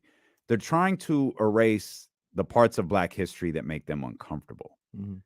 And those parts aren't celebrated in February. Those parts aren't talked about in February. And we often reference Kenya Barros and Blackish. There's a Blackish episode that focuses on this, where it's Harriet Tubman, it's Martin Luther King, it's Frederick Douglass. Every year. No, baby, don't throw that away. Oh, good idea, Dad. We could just save it for next year, because we're talking about the same people. We're talking about our company was airing these commercials that were, it was, we joked that the commercial should be called Black People You Should Care About. And it was Ava DuVernay and all of these different people. And we heard them in January. And we looked around like, we're putting this on the radio? Did y'all consult anybody about this? Because we're here, and this ain't it. And it feels like the Black History Month, it's gotten so like disingenuous to me. Like now it's Women's History Month. So put the focus on women. Great. So all of that stuff so all of the black designers that you just focused on for the month, shout out to Brooklyn Circus. Brooklyn Circus is a fantastic designer that linked up with Gap, and they dropped a line last month at Gap, designed by just like the stuff that I got from Prep Curry when he dropped with Banana Republic. So it's gone now. You're done linking up with black designers because it's not February. You got another black designer in mind, but you got to wait till 2024. I feel like February reduces the rest of the year. I feel like it minimizes the rest of the year. I feel like it minimizes black creatives the rest of the year, because people, businesses, companies feel like, yo, hey, get New Jack City and Fresh Prince of Bel-Air and all that stuff off the main page of HBO Max. We'll run it back next February, but keep Issa Rae up, because it's, it's Women's History. We make sure we have a black woman up there. Let's make sure we put our women up here. And it just, now we're holding stuff off till February. The stuff that you are talking about, the stuff that Draymond Green is talking about the stuff we can't talk about anymore, that stuff's not talked about in February. We talk about Martin Luther King. Yo, give me Malcolm. You don't want to give me Malcolm? That's fine. Give me the Black Panthers. Teach people about the Black Panthers and what they did. But the reason they won't teach you about what the Black Panthers did is because of what they did to stop the Black Panthers. You had a group that was giving away free lunch to poor kids, not poor black kids, poor kids. Can't do that. Shut that stuff down now. And they did. How? That's what they don't want to tell you. They don't want to tell you how they stopped it. They don't want to tell you that they killed Fred Hampton. They don't want to tell you that they killed their leaders. They don't want to tell you that they had black FBI agents infiltrate the Black Panthers. They don't want to tell you that part. So they reshape these things about Malcolm, or they reshape these things about Martin Luther King. And they want to teach you that. Not the real version of Martin Luther King. You get, I Have a Dream, but you don't get the Letter from Birmingham. You don't get that. That's too black. You know, Sam Cooke dropped one of his greatest albums years after he was dead because the record label was like, we ain't putting this out. You did this joint in Harlem. This is way too black for you. That thing came out like 10 years after he died, and it's arguably his best album. But they didn't want to put it out because it was too black. There's black history, and then there's too black history. They don't teach you the too black stuff because that makes them uncomfortable. That makes people, that's what these laws are saying. We don't want to make people uncomfortable with this. It's history. You teach it or you don't. Not you teach black history or you don't. You either teach history or you don't. It's a part of history. And they shy away from it because they're scared of it because it hurts people's feelings. And I don't know why this seemed to have started 7 years ago. But all of a sudden, everybody is scared of how this country was put together. And we're trying to get, there's a Michael B. Jordan, it's called Fahrenheit something. Fahrenheit 451. It's the temperature of burning. They're burning books. In this society, like, books don't exist. Yo, you don't think that's where we're going right now, where they're trying to get far enough away from a generation of where slavery wasn't taught in schools. The Middle Passage wasn't taught in schools. Juneteenth has no significance to anything because it's not taught anymore. That's where states like Florida are trying to go. That's where people like Ron DeSantis are trying to take this country. And having just the puffy, cute little fabulous stuff celebrated in February, to me, has now just gotten more watered down and disingenuous over the years, to where I just shake my head at it. And it's like, I'm a part of it, and I'm always going to be a part of it, but I ain't celebrating it. I ain't joining a committee for you. I'm not cutting a commercial for you. I'm not going to do that. If you want to come back to me in April or June, I got you. You want to come back to me at Christmas time? I got you. Don't come to me in February. Unless you're back in one of those other months. Don't come to me in February because I can't help you. I understand completely what you're saying. I understand what Draymond's saying. The reality of the situation is, if we take it away, they're not doing anything. They're not doing anything.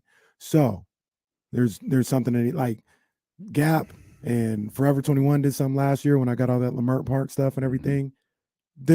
You're right. They do it in February, then they're gone the rest of the year. We take it away, they're not even doing it in February. Like, they're not doing it at all. And that's and Draymond says, like, no, celebrate my history from December or January 1st to December 31st. They're not going to do that. It's not going to happen. So the things that need to happen is, number one, we're going to keep Black History Month. And I don't care if it's Harriet Tubman or Fred Hampton, you're going to be forced to talk about this and recognize this. This isn't a situation with the Sacramento Kings because they're great at this whole situation. But you're going to have HBCU night in February. Like, you're going to do it. Okay? Because that's what we're going to do right here in this month. And then it's up to us to continue this thing. You talked about the Black designers, and you preach this. So it's not this is what you should do. You do this already. But Black designers all through February? No, this is a lifestyle. I wear Black designers every day because that's just what I do. It's not just for February. I do this in July and in August and September. It's a lifestyle. I went to the Black Expo on Saturday. Shout out to my man Rick Warren. He does a great job. Let's have the Black Expo in April too. Let's make it a quarterly event. It doesn't have to just be in February. And that's where it's on us. Like, February should just be another month for us in what we do. And like I said, I'm not saying about the Kings because the Kings are great. Let's have HBCU night in November. Let's have one in the first half of the season, and another one in the second half. If Kendra's listening, we could do HBCU night every Saturday game if she wanted to. We can make that work. You know what I mean? Like, we could. You never see me at a game so much. Like, man, D'Lo, game ended an hour ago. He's still here. Right, man. I ain't taking you with me though. I mean, I'll just be watching the game. It's not what you're watching. It's who's watching you. Just be watching the game. I ain't never been more unseen in my life. This guy, don't listen to this guy, man. I'll tell you, don't listen to the media, man. But in theory, the things that you talk about, Draymond talks about, is 100% right. In reality, if you take it away, they're never going to talk about it. And the onus is going to be on us to talk about it anyway. So just keep Black History Month and continue to keep the onus on us to keep it alive in the other 11 months of the year. But I guess they're not going to do it. But I understand that. But everything falls on our shoulder. We're already doing this. You don't think people are trying to keep it alive? People are fighting, removing this stuff, removing slavery, removing the Middle Passage, removing all of these different things, that critical race theory, all of these things that are trying not to be taught anymore. Of course, it's being fought. But as is always the issue, we don't have the power. We got this. You guys didn't see it. I'm pointing to the microphone. You got a platform. It's kind of like what we talk about, like with the music a little bit. Talk about with Ja Morant. Now, once again, you guys know me. I'm not here to say everybody has to be Malcolm X, because sometimes if you make it to that level, that's what I always say about Michael Jordan. Like, everybody don't have to be Ali. That's not maybe their goal, so it shouldn't be forced upon them. But there's influence in other places, like a Ja Morant. Instead of like bullying 17-year-olds, you have a platform. Use that platform to further, the education of people, Black history in Memphis, or you're from South Carolina, Black history in South Carolina. If you don't know, if you're not comfortable, get with the Kendra in the Memphis organization and work with her. You know what I mean? And like going into the playoffs, we can, in April, we can have a such and such appreciation night. Don't have to be in February. You know what I mean? And it's unfortunate. Like, it's unfortunate that it is on us, but that's how I feel. We wait around for others to celebrate us 365 days out of the year. We're going to be waiting forever. So we got to push that agenda. We got to push that narrative in April, in June, in September. Like, it's on us. I don't think anybody's waiting. First of all, I don't think anyone's waiting. Mm-hmm. But I also think when you run into corporations and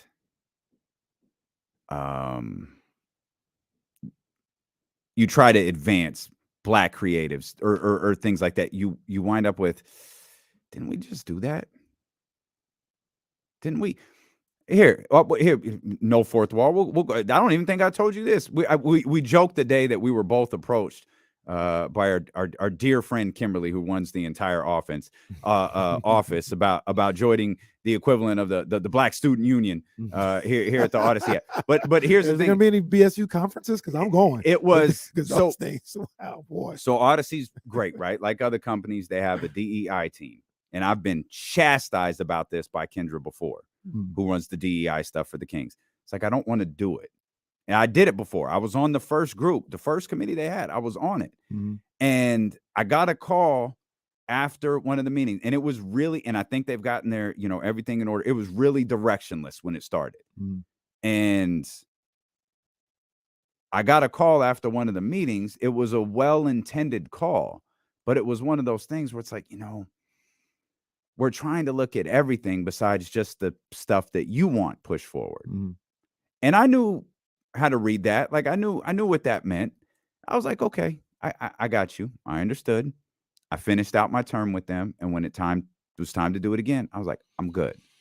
I don't want to do it. Now, my job is, like, if I'm going to eliminate my presence in that, and you and I talked about this yesterday, my job is, I've got to figure out somewhere else to channel that energy.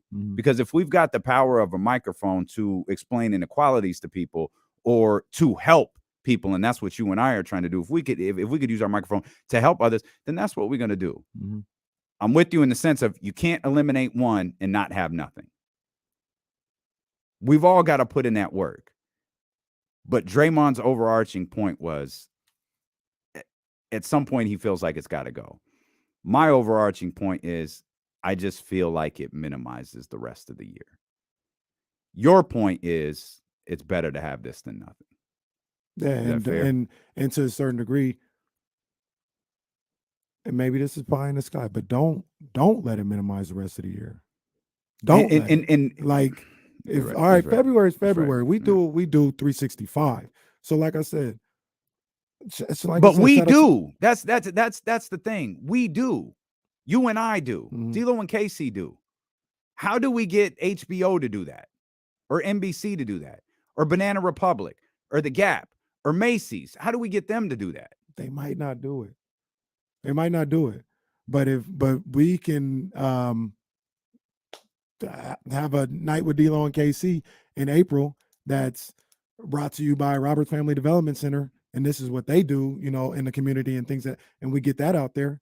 You know what I mean? Draymond, a night with Draymond Green, brought to you by whatever, Black community activists, or there was a great history exhibit.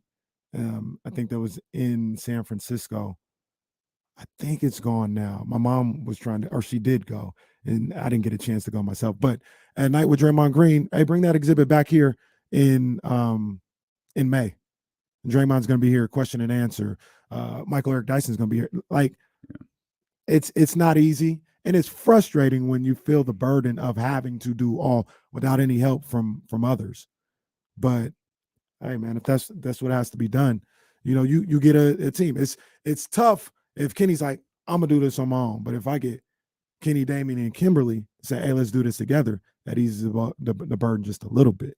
But I looked at that where I agree with both of you guys, and I understand your guys' point, but it's on us to keep it going outside of February.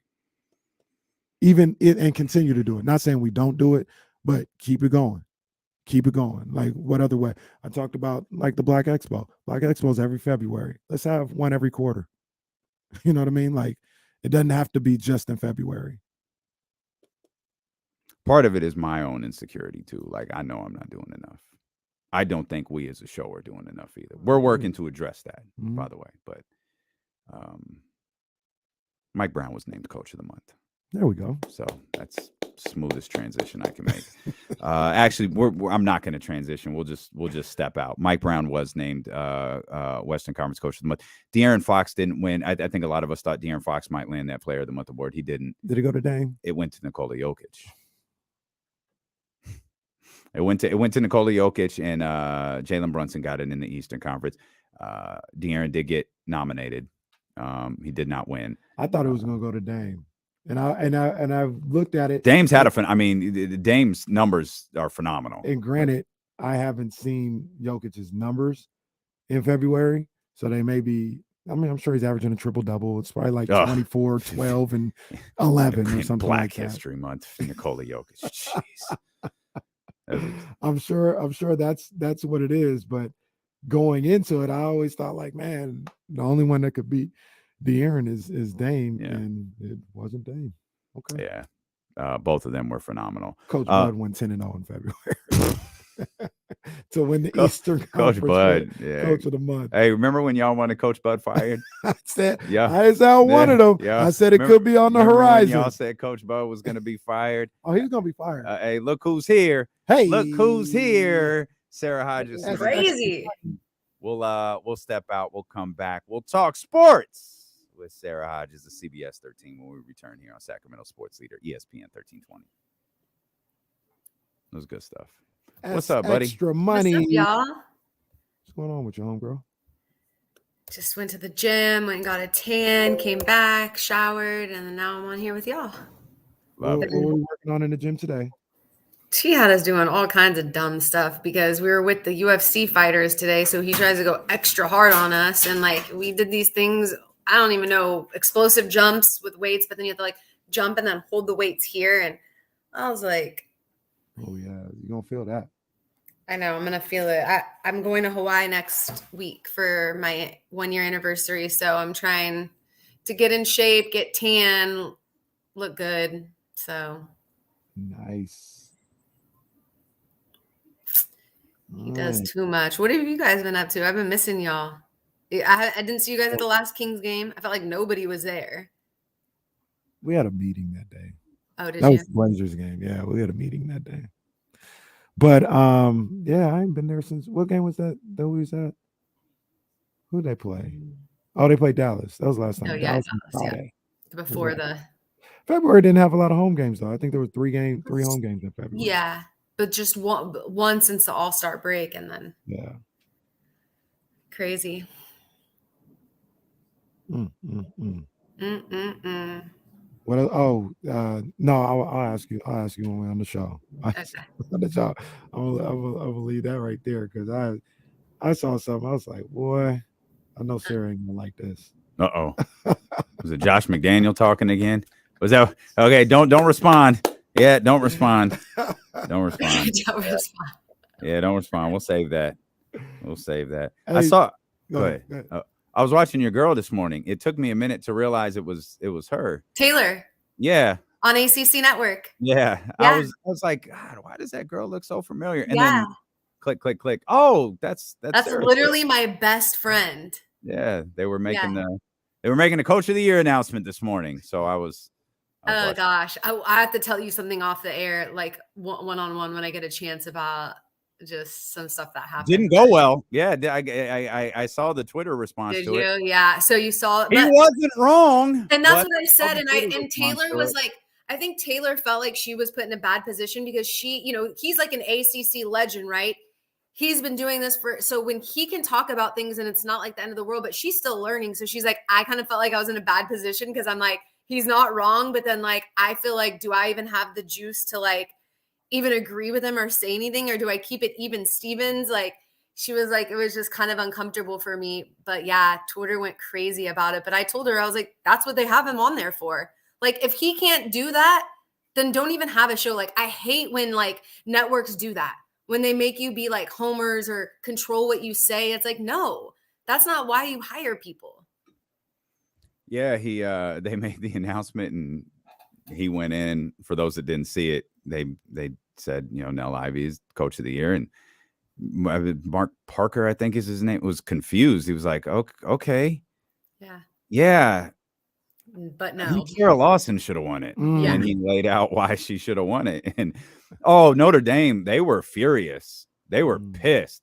Well, and that's meanwhile, I'm like, yeah, but was he wrong? Like he's not wrong. You're not wrong. He laid You out didn't the have point. to say it. I stuck up for him. Taylor was like, she felt like she was put in a bad position because she's like, I just don't feel like I have the juice yet. And like, he put me in a bad position. But I was like, Taylor, he's fine. Like, he can do those things. Like, it's, and he's not wrong. And what kind of show would you have if you didn't have somebody that spoke truth? Like, yeah. I realized it was your girl, I kind of felt bad for her. I was like, oh, she's fine. He actually got in trouble for it. I know he did. Yeah, like he had to apologize. Hang on, Sarah. Hang on real quick.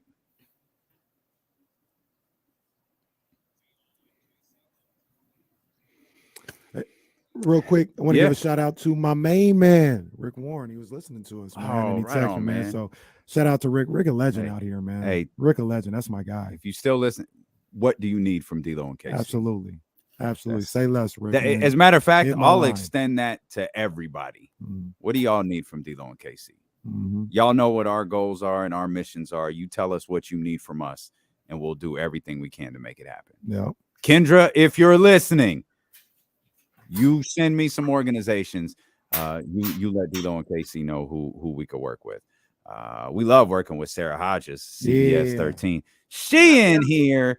Sarah, let's we'll get to the Kings. We'll get to the Kings. We were tagged. The combine's going on. I'll let you do it. I know you. I'm gonna let her set it up because Josh McDaniels was speaking at the combine, Sarah. Oh, he was talking. He just wasn't making sense. Well, and like, Sarah, what'd you hear? What did you hear from Josh McDaniels? I heard we need to draft a quarterback. Okay. We need to pray that this quarterback ends up working out and being a true franchise quarterback. Yep. And the rest was pretty much mumble jumble. Like, I think he just realizes this is what I think it is. And he's not saying it. Like, we have the money now and we need to spend the money on the assets that we're missing. Yeah, obviously the quarterback position is huge right now, but even given a really good quarterback, we're not going to do anything without filling those other gaps. And I think that's what he was trying to say. I mean, this is what I'm getting out of it. Like, obviously, he just rambles, and I was confused. I had to listen to it literally 4 times to be like, okay, draft a quarterback, hope that he ends up being Patrick Mahomes. Got it. He started talking about quarterbacks in the division and drafting quarterbacks and grooming them. Like, wait, okay, Justin Herbert.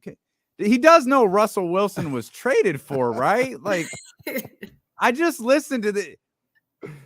Stop talking, Josh. Like, don't talk no more. Don't talk anymore. Like, you're making it worse, and it's already bad, but you're making it worse. Yeah. At this point, like, nobody really messes with you. Like, nobody. So it's he needs a hope and a prayer this year. I mean, did he say anything that encouraged you? I think it's important. Like, I do think, and I've said this from the beginning, like, a quarterback isn't going to fix our problem. So I do like the fact that he's not just like going to go all in on a QB thinking that's going to solve everything, because it's not. Like, we still have offensive line issues. We have holes in our secondary. We honestly have holes on the line too. Like, our defense just really needs work, and we see what good defenses can do.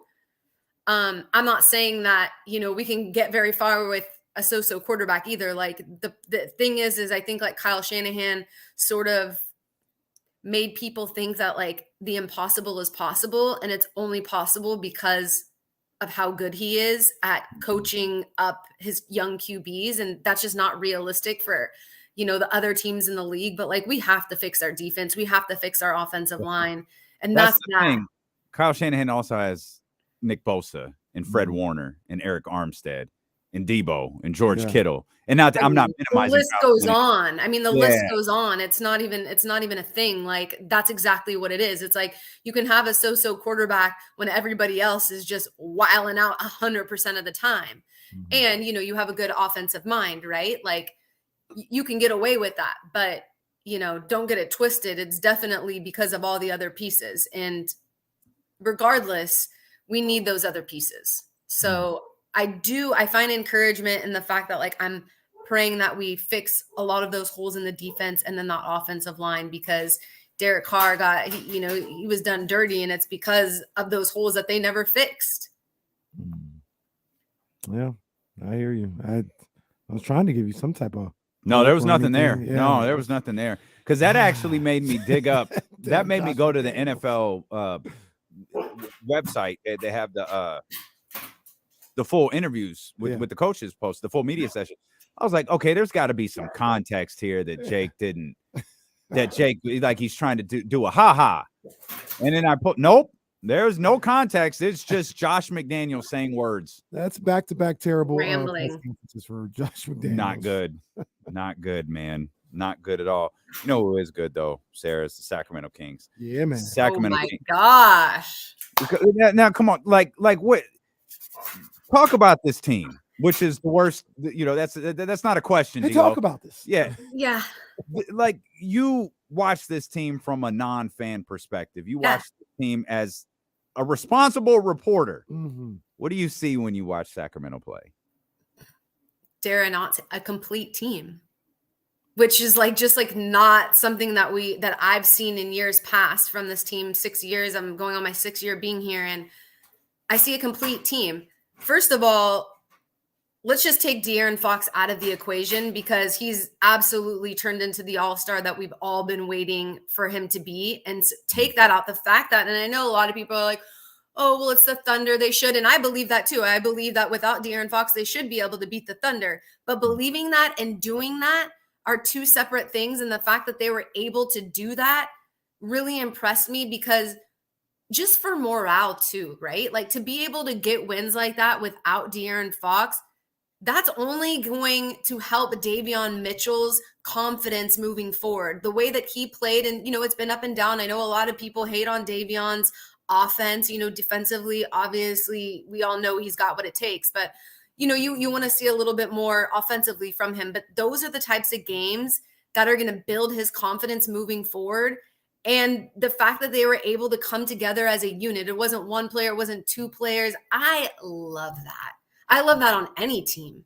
I love when they're able to share the ball and everybody's getting a piece of the pie because it just builds good morale. Everybody is feeling like they're doing a great job. I mean, it's in anything we do in life, right? Like anybody watching this, you guys could probably agree with what you do day to day in your businesses. Everybody's winning. Everybody's bringing good ideas to the table or making good sells or, everybody's eating. Yeah. It's not fun when you're eating and the rest of your teammates aren't. Like, that's not fun. Even if you're winning, it's like, oh, cool. But like, I want everybody to eat, right? Just like if you're a millionaire, all your friends are broke. It's like, okay, it's fun because like I'm a millionaire, but like I want everybody to eat. And what that's like. I know. That's Yeah, what Sarah. I'm about to say. She's like, Sarah knows what speaking that's from like. experience out here. Stop. We're Sarah's broke friends. Positive, we're Sarah's broke friends. But 1-4, the Kings are 1-4 before without Fox. And now they're showing that they can, get the wins without him. And I think that's huge. And like I said, just confidence. Davion, scoring 15 points, Yeah. Being a difference maker on defense still while he's putting up points on offense, getting a steal, getting a block, being the off night that he is. Off night. And but to your point, you said something in there that I saw immediately at the start of that game on Tuesday when they played without Fox, is the confidence. That team didn't lack any confidence whatsoever going out there for that game. You saw them getting up and down the floor, zipping the ball around, shooting the ball with confidence, playing defense with a level of swagger and intensity out there with Davion. It's just going to make them even stronger once you get into the postseason. Because if they're able to go out there with De'Aaron Fox and have a level of confidence and be like, hey, this is a team that we should take care of when we talk about the Thunder. Or, we can go out there and play with anybody. It doesn't matter if Sabonis is out or Fox is out. That's just going to add to their confidence, like you talked about, going into the playoffs when if they're at full strength, hopefully nothing happens to anybody and they're at full strength, they're going to be like, oh, right. we can take on the world. There's nobody out here that we don't think that we can play with. And I think that's the level of confidence they're playing with right now. And even though we're nearing the end of the season, right, we're getting close to the playoffs, we're still a long ways away and like anything can happen. And so you want to know that when you're going down the stretch and when you're looking to break the longest playoff drought in pro sports, you want to know that the other guys are confident enough that if somebody else goes down, that they know they have what it takes to get wins. Like, that's huge, especially for this team. So I've just been super impressed. The way that they move the ball. I mean, just all of it is just so much fun. The last game I was out shooting high school basketball. So I was listening to G-Man on the radio. I was listening to the game. So I didn't really get to see, obviously I watched highlights and all that, but I didn't get to see it all, but I got to listen. And Harrison Barnes, y'all, first of all, just my guy, just so silent with what he does, like moves in silence, just my type of person. I know I may seem loud with what I do, but like, I'm so like attracted to people in general who just like move in silence like that. Like, I love the quiet ones. I don't know why. Maybe because I like take over a room and I'm already loud and like whatever, but I just love this. Can't have too many loud people in one room. But Harrison Barnes just like he does what he does, but he does exactly what the team needs. And he just doesn't get enough credit for what he does. I think literally he could drive the lane, I would say 80% of the time and get fouled if he wants to. Mm-hmm. Mm-hmm. Yeah, I mean, he's that steady hand. Yes, like he's that steady hand while Keegan works through some things. He figures some things out.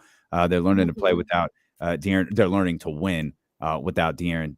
Davion trying to step up a little bit. Harrison Barnes, I got you. Steady hand. How much credit do you give Mike Brown for all of this? Because we just glowed about the players. Really? All of it. Yeah. I mean, look, like it's a team effort. Like, but sure. He has built this confidence in them. He's built this relationship with them. He cares about them as people. These are all important things when you're building relationships, and you have to think like these guys are together all the time. You're not going to like everybody. Players don't even like their head coaches. Let's be honest, they don't. It's very rare that players really love their Trae Young.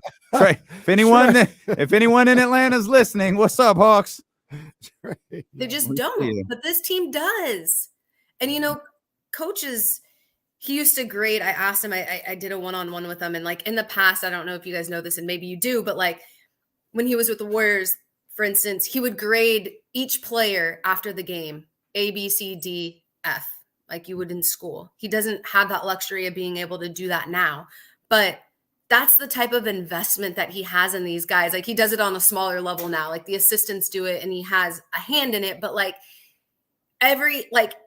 he has an individual relationship with each player.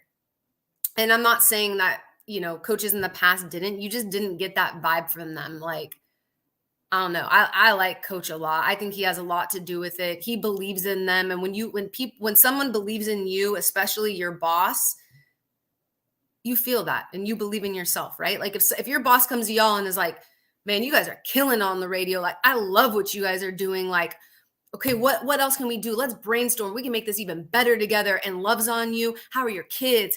What's going on at home? Like, what can I like? Sarah's sitting in our meetings. Sarah's sitting in our meetings. Am I your boss? In the meeting room or something. But you know what I'm saying? He does know everything. Yeah. That makes a big difference. Y'all know you're going to want to work harder. Yeah. Nah, man, absolutely. And I look at he's also teaching these guys, and he was preparing them and I feel molding them from the start. And now you see that paying dividends. I saw a couple of times in that classic game against the Clippers, and specifically Keegan Murray. Keegan Murray has looked like a different man since the All-Star break, and he's in the passing lanes. He's anticipating. He's making defensive plays. And you see Mike Brown, and I'm not going to quote him here, but basically saying, that's what I'm talking about. Mm-hmm. That's what you should be doing every time. That's what I've been telling you you're capable of doing anytime. Infusing these guys with a level of confidence into their games that now we see playing out on the court. And I absolutely love seeing it. I love seeing him after the game with De'Aaron and Fox, and he goes up to them. He wasn't like, hey, good job, guys. He's like, that's what the hell I'm talking about. That's what you guys are. All right. Exactly. And I'm like, that's what I'm talking about, coach. And then he's the type of guy, you are him, you are it. Like, you know what I'm saying? He's building that confidence. I don't know, that's so much fun to watch. That's what it's about right there. This team has been so much fun to watch this season, and everybody else, national news, they don't know, they don't even watch the Kings play because they're not even on television. None of them go back and watch full games. I don't care. They are missing out. They are missing out. And I literally feel bad for them. I do. Yeah, because they're missing one of the best shows in the NBA. You're listening to D-Lo and KC on KIFM West Sacramento 98.5 FM, KRXQ HD2 Sacramento, ESPN 1320, always live on the free Odyssey app, live in visual form as well on twitch.tv/ESPN 1320 and youtube.com/ESPN 1320. The wonderful Sara Hodges of CBS 13 with us here. I think one thing that Mike and I believe that type of stuff, the hyping up, managing stuff, I think that stuff is so important for head coaches. But I think there's another thing that hasn't been stated enough that we should really give Mike credit for, and it's the fact that, remember, he came in here as he was going to be the defensive guy. He was a defensive-minded coach. And while I'm confident they still talk and teach defense, and Mike is still preaching things, and we see him call the early timeout very, very regularly, Mike had to make an adjustment. Mike had to make a recognition. Okay, I recognize what we are. I'm not going to change what I want them to do and all of that, but I'm going to change my there are certain things that I'm going to have to change for us to be successful. And he's been masterful at it. He hasn't gotten hung up on, look, we know that this team isn't great defensively. He hasn't gotten hung up on what they're not doing. He's chose to focus on what they are doing. Like you said, like people would have limited him, like, oh, well, he's a defensive mind, like that it's just but he is showing the world, like, I'm more than just a defensive coach. And I'm sure he learned a lot, from Steve Kerr and the Warriors and what they were doing because of the offense that they run and just how great they are on offense too. So yeah, you're absolutely right with that point. And it's really a great point. Like do not hold me back or hold me down and say I'm just this type of coach, because I'm going to show you that I'm not. I'm going to show you how good my team's going to be on offense. And I guess, Kenny, with what you've been saying over this season, just with them being like so good on offense, you don't want to see the defense slow that down. And I think that they're getting better at finding that medium, Yeah, and they're timely with when they play defense. We saw the reason they won that Clippers game was like defensive stops towards the end of the fourth quarter, creating turnovers, and defensive stops towards the end of that second overtime. It's not pretty. It's not, beautiful defense where 48 minutes or 40 minutes or even 30 minutes, they're giving you, this great defensive basketball game. But who wants to see De'Aaron rip the ball away from Paul George for 48 minutes? It'd get boring after the fifth time. Wow, pass the ball, Paul George. Right. But honestly, that game is really the game where I was like, oh, yeah, this team's good. Like I knew that they were good before, but like I was still waiting to see them be good against good teams. And like the Clippers are good. Okay. There's just no denying that. When that double overtime, which I was at sushi in the bar at Crew watching that game. Wow. I was going wild. People were probably like, who is this girl? Why is she screaming so loud? Not even a Kings fan. Don't mind me. Just over here super happy for these guys. Like, that was when I was like, dang, I think the Kings can really make a run in the postseason. Because that's just, look, any given day, any team can beat anybody, right? This is the NBA. Good players are going to step up. Guys are going to hop. A 7-game series, the Kings are going to be a force to be reckoned with in the playoffs. I do believe. Yeah. Can we shied away from it a little bit. Can we talk about the guy that myself and Sarah affectionately call him De'Aaron Fox? De'Aaron Fox. He's supposed to be back on Friday. I mean, the way he's been playing lately, it doesn't really get talked about. It's kind of looked at as like, oh, De'Aaron's playing really good.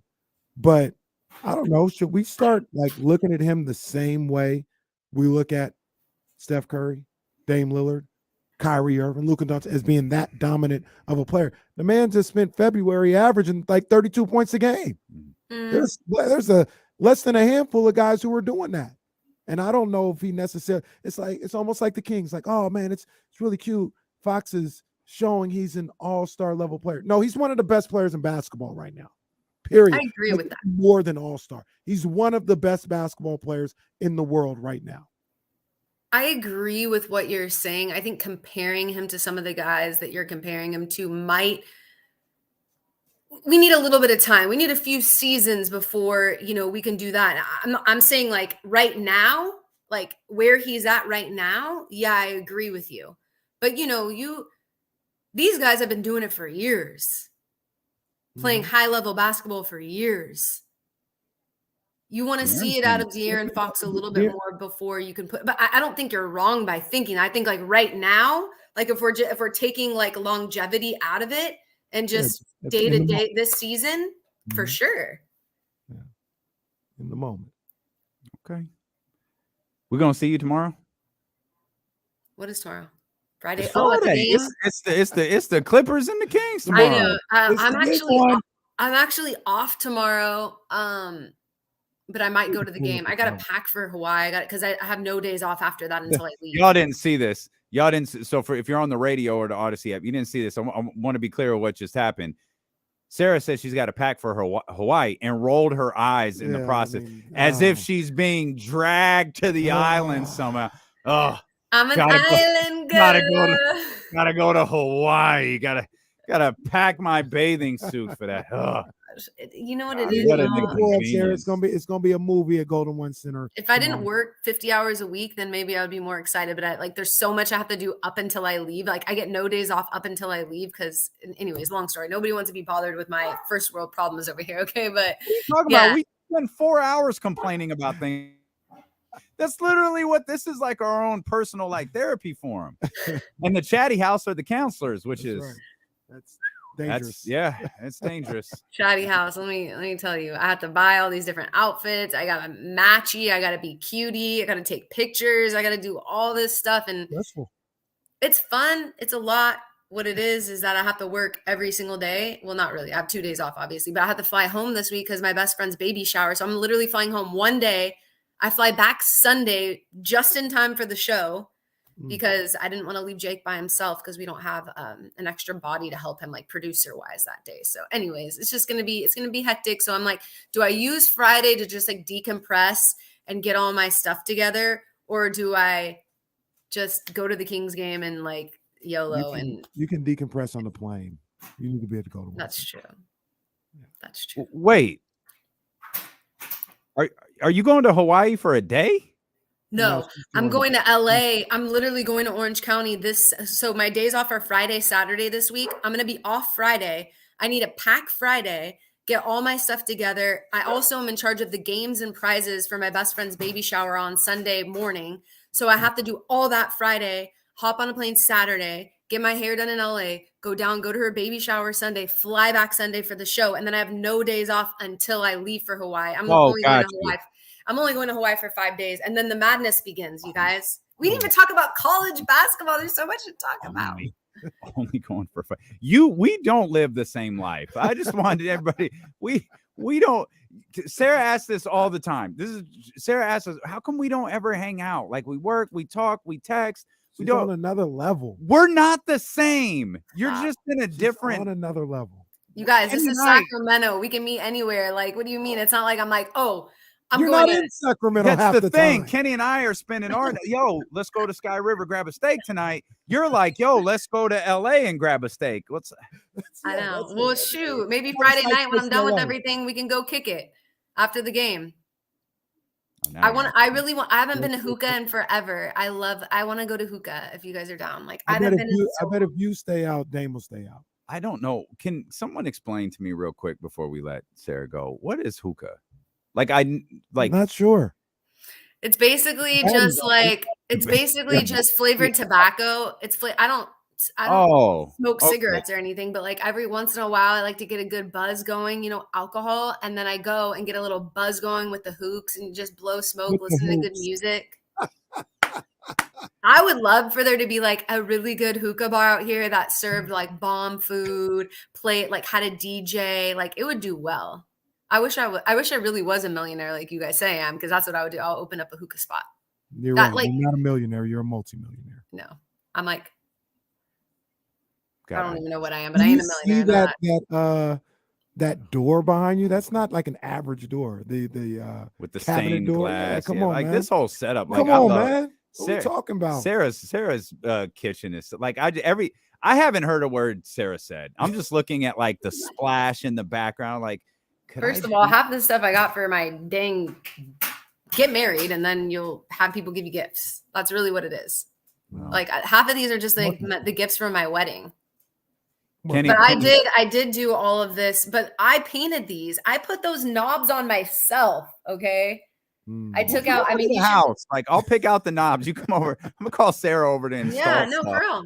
I'll get you right. Amazon. I bought everything off Amazon. Kenny wants to get married, but he's still getting to know Jasmine. They don't know.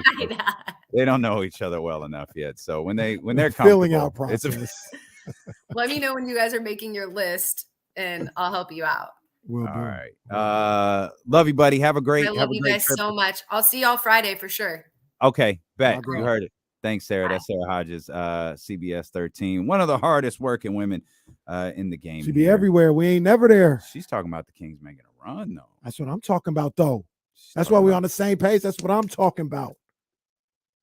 Let's talk more about the Kings. Yeah. Let's open up the phone lines, too. It's 13th round time. Chatty House. Yeah, man. Let's go hit the thumbs up. We'll come back. Stilo and KC here on Sacramento Sports Leader, ESPN 1320.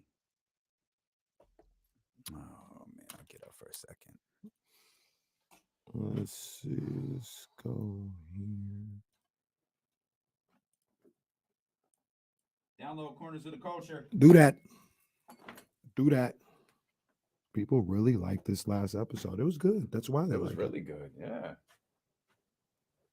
Here we go. That was Donnie. Donnie, shout out to the dope ones.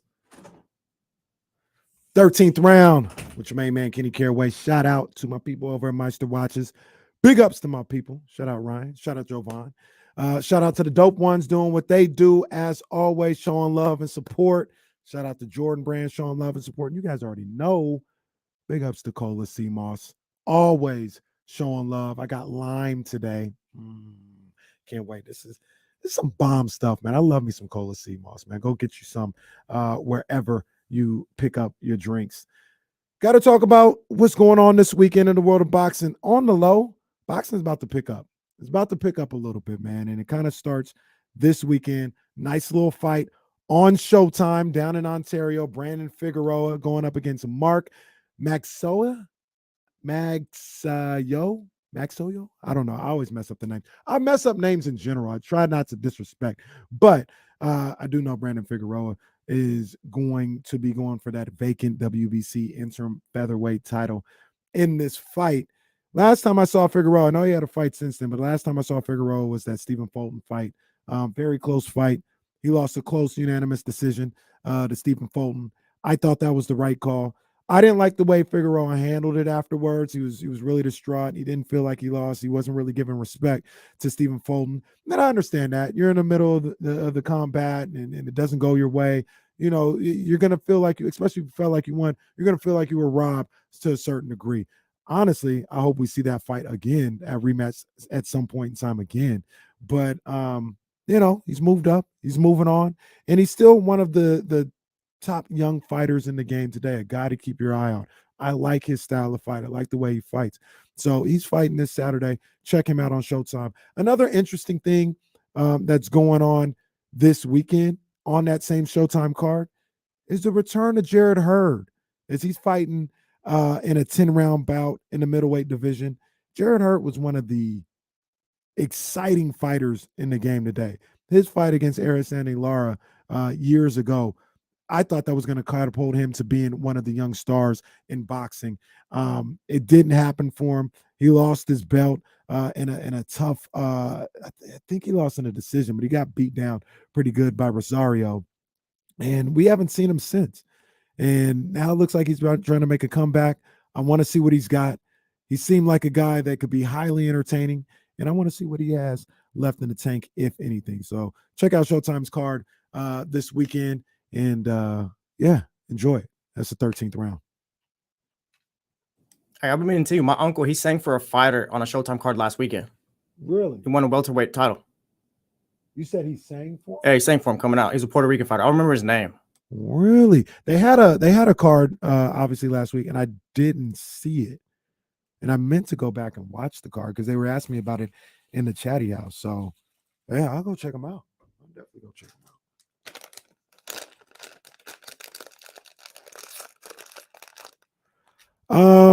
Miles, from my experience and like learning about it, it's you know, it's healthier. It's kind of a cleansing situation as well. From what I've read of it, this particular CMOS is something good that kind of cleanses your body a little bit. So I feel good after. I feel great after having it a lot. And yeah, man, it tastes good too. That's the good thing. It's healthy, tastes good. So yeah, check it out, man. Cola CMOS.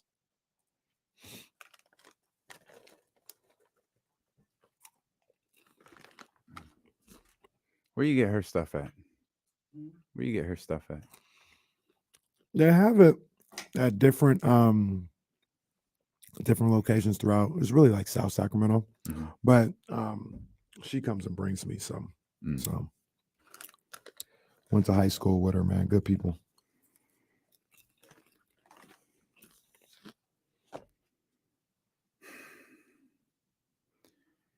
I'm gonna get a list of stores for you guys so you guys know exactly where to get them because they are in stores. Hey, Jesse, have any Dr. Lance commercials run during our show? Yes? Okay. We'll next week we got to work on getting those switched to live. We won't worry about it today or tomorrow. I don't even have a graphic set up for them, so I just want to make sure we do that for them. But if you're watching Dr. Lance, they're running, baby. Shout out to our man Dr. Lance. AskDrLance.com. Just don't worry about it right now. That's it. Nobody.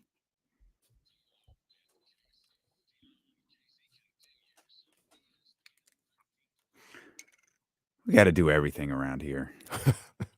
Get paid the big bucks. I just want to see a reaction. You think I'm Sara Hodges or something? Come on, man. 916-909-1320. If you want to get in on the conversation, again, 916-909-1320. It was fun to talk to Sara. I mean, it's always fun to talk to Sara, but she said, I can see this team making a run. And Sarah's not one to like overreact to stuff. No. She's been pretty deliberate with her thoughts on the Kings with us all season long. So to hear her say that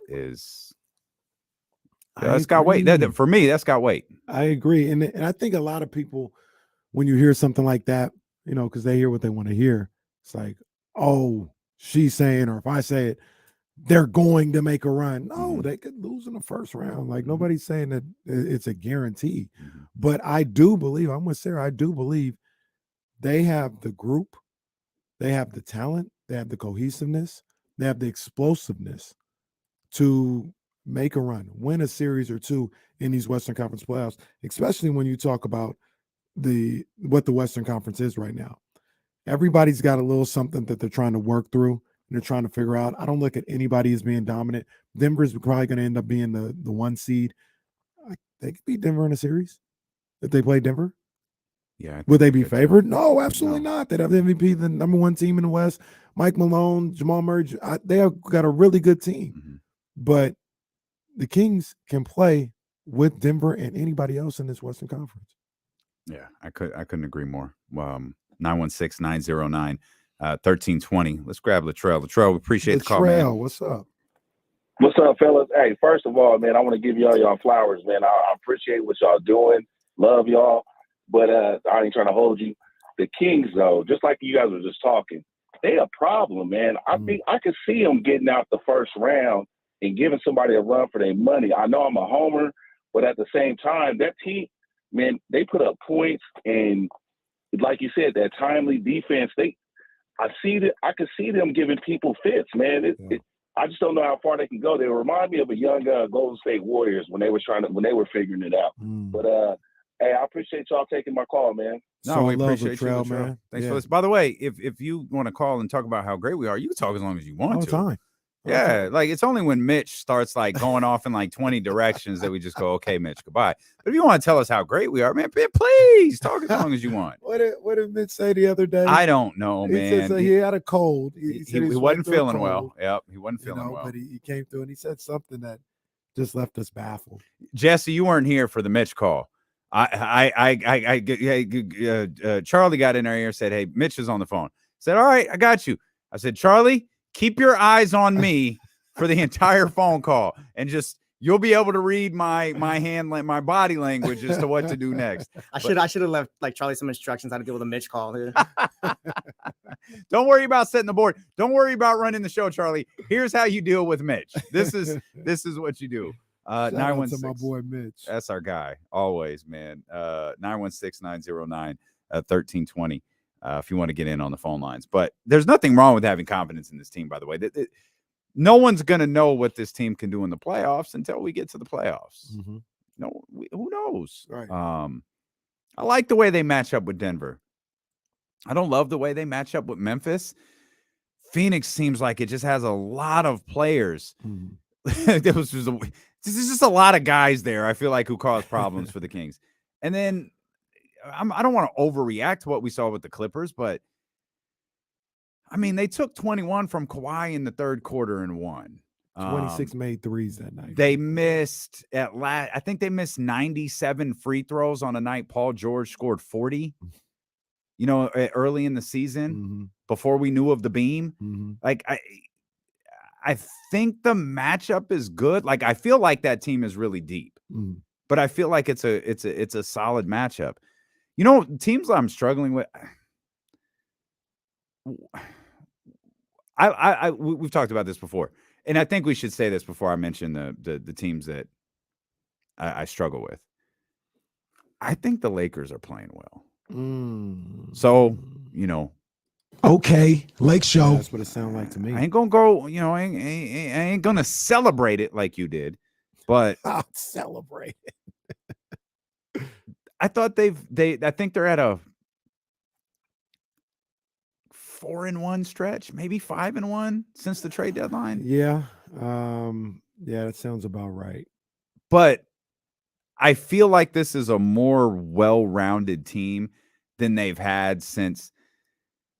I mean, I know they won the bubble ship, but this might be the most well-rounded team they've had since LeBron got there. Now they're older, like many years older since then, but I do think the acquisition of Jared Vanderbilt is important. I think the acquisition of D'Angelo Russell for the long term is important. Malik Beasley. I think there's, which is still just the most baffling thing that they were able to acquire those guys, but they're playing well. I'm not talking about them getting to the 6th seed to play Sacramento, but I think that team is playing well. They're playing well. What do you think about the news that came out this morning, though? LeBron doesn't need surgery. And we're looking at a couple more weeks likely. Reevaluated in 3 weeks. 3 weeks. Reevaluated. So we talk about this regularly, and I don't mind beating the same drum over and over again. Oh, what about the dead horse? I don't beat dead horses. Like I don't beat dead horses. I don't watch dog fights. I don't do any of that stuff. I don't put carts in front of horses. Shout out Donnie yesterday. I don't do any of that stuff. It's It's like, is Donnie trolling me right now? Like, what is he doing? Poor Donnie had no idea. I snapped back at him in the chat thread. He had no clue what I was talking about. But Dusty, we're going to get to you in just a second. Matt, we're going to get to you in just a second. But 3 weeks, you're essentially like you're knocking on the door of the edge of the end of the season. Mm-hmm. If you're Anthony Davis and you're a leader, you get this group together and say, we've got to get to it's us that are responsible for getting to the playoffs. This group right here, LeBron can't be a part of this. Mm-hmm. LeBron, we've got to get there so LeBron can help us in the playoffs. This is the group right here without LeBron James that has to get to the playoffs. LeBron is out LeBron's out for the next month. He's out for 4 weeks. We've got 4 regular season games at best with LeBron James. This is the group. Settle into your role. Listen to Coach Darvin Ham, but settle into what we do, and let's go out there and win basketball games. Don't look over your shoulder. Don't worry about this. It's us. This is the unit for the next 4 weeks. And you've got to be a leader. Give a pep talk. Because right now the sample size is getting larger, and they're playing well enough to they're playing well enough to get into the play-in and start maneuvering around those seeds there. Yeah, they're not out of it just because LeBron. I'm not willing to say they're out of it just because LeBron isn't there. Anthony Davis, who didn't play yesterday, if he can, if that was just a rest day or something like that, if it's nothing lingering with him, I think they can, hang around in that play-in situation. They're a game out of the play-in as we speak, and they're right there knocking on the door. I don't know how much they have to get over the hump, right? To get to a point where, this is a team that is dangerous in the playoffs. Like, I'm not buying it. I don't think they're dangerous in the playoffs against these top teams in the league. Well, that's not as much what I'm like. No, I know that's not what you're saying. I'm just going even further into it where they're playing well right now, set them up for the play-in, but a lot of people. Do you disagree? Is this fool's gold? Like, is this? I'm I mean, they're playing good with what they have and who they played against. That's all they can control. Okay. So that win against Dallas was a big win for them. I thought that Sunday. was impressive. Like I thought that was impressive. I would have been even more impressed if they were able to close out that Memphis game, because it was like a 6-point game halfway through that fourth quarter. They weren't ever able to do that and get the victory. But the type of basketball they're playing some solid ball right now. They got to be careful though, because Lurking, I'm looking at their schedule, and Lurking is a 2-game set. The not often seen 2-game set that's a home and road. That's bizarre. But March 26th and 29th, they're playing the Bulls at home on the 26th, on the road on the 29th. And you said the Lakers are playing the Bulls. The Bulls? The Bulls at home. That is a weird home and away set. Away. Is that the start of a road trip? It is the start of a road trip. It's like a 5-game road trip damn near the end of the season. That's going to be interesting. But But I only say that to say, your boy, he said he's going to make sure they don't make the playoffs.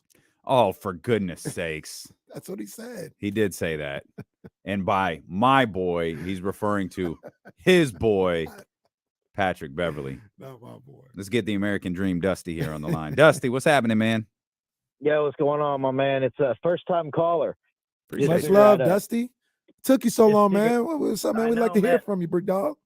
No, that's what it is. I went away from the Kings. I guess you could say in 01 when we got done dirty. Okay. I was a big time fan, so just went away from it. I feel like they took from the little brother to give to the big brother down south, and we had nothing. So that did it for me. But I've been getting back into it a little bit more, man, and just listening to you guys on the way home, putting 2 and 2 together a lot more makes it easy on me to go together. Appreciate it, man. And one more thing, man. I got one of my buddies who's a big-time Laker fan, man. He keeps saying they're going to get this 6th seed, which I don't see happening. But like I said, I went away for about 15 years, never followed another team. I didn't go to any games by any means, wasn't big-time into it. I guess you could say the Kings would still be my team. But now I'm getting back into it. My buddy's trying to say I'm a bandwagon this and that after 15 years. I'm like, no, man, I never once jumped ship. So I got the blessing, right? I'm good to get back into you're it, good. right? You're good. No, you're You're good. Straight. You're good. Straight. You're good. Appreciate you, Dusty. And the good news is you didn't miss anything. Didn't miss nothing. Dusty, you've been gone you've missed nothing. If you were on that flight, you didn't miss nothing. No. What's the name? Manifest Destiny? What's it called? Manifest. Oh, man. Have you watched the show? Because you really reference it a lot. I seen like an episode. I tried to Jasmine watch watched the whole thing. I tried to. It was like, this is stupid. Jasmine and my mom are real big on 1923 right now, because they dove into Yellowstone, and now 1923 is the prequel that they're on heavy. Okay. Harrison Ford is in there as an old man. Well, Harrison Ford is an old man. Yeah. Jesse, what? Too dusty. In the words of the great Jeezy, welcome back. Yeah, welcome back. Again, you missed nothing. Let's grab Matt here, 916-909-1320. What's up, Matt? What's going on, guys? Long-time listener. Thanks for taking the time. You bet. Thank you. Appreciate you. Yeah, it's kind of good timing now. I guess that was Mike Brown winning Coach of the Month. But I've seen on Twitter a lot, too. We keep, DeMarcus Sabonis still has this thumb injury that, goes under the radar so much because it just happened so long ago. But another thing I saw on Twitter, I don't know who said it, but just in another universe, keep in mind, what if Mark Jackson or Steve Clifford took under this team, or took it over. I think it was Steve Clifford as the third guy, but like Mark Jackson or Steve Clifford, that would just be crazy to hear you guys' thoughts on that. So obviously I don't shy away from saying that I wanted Mark Jackson. That would have been my choice.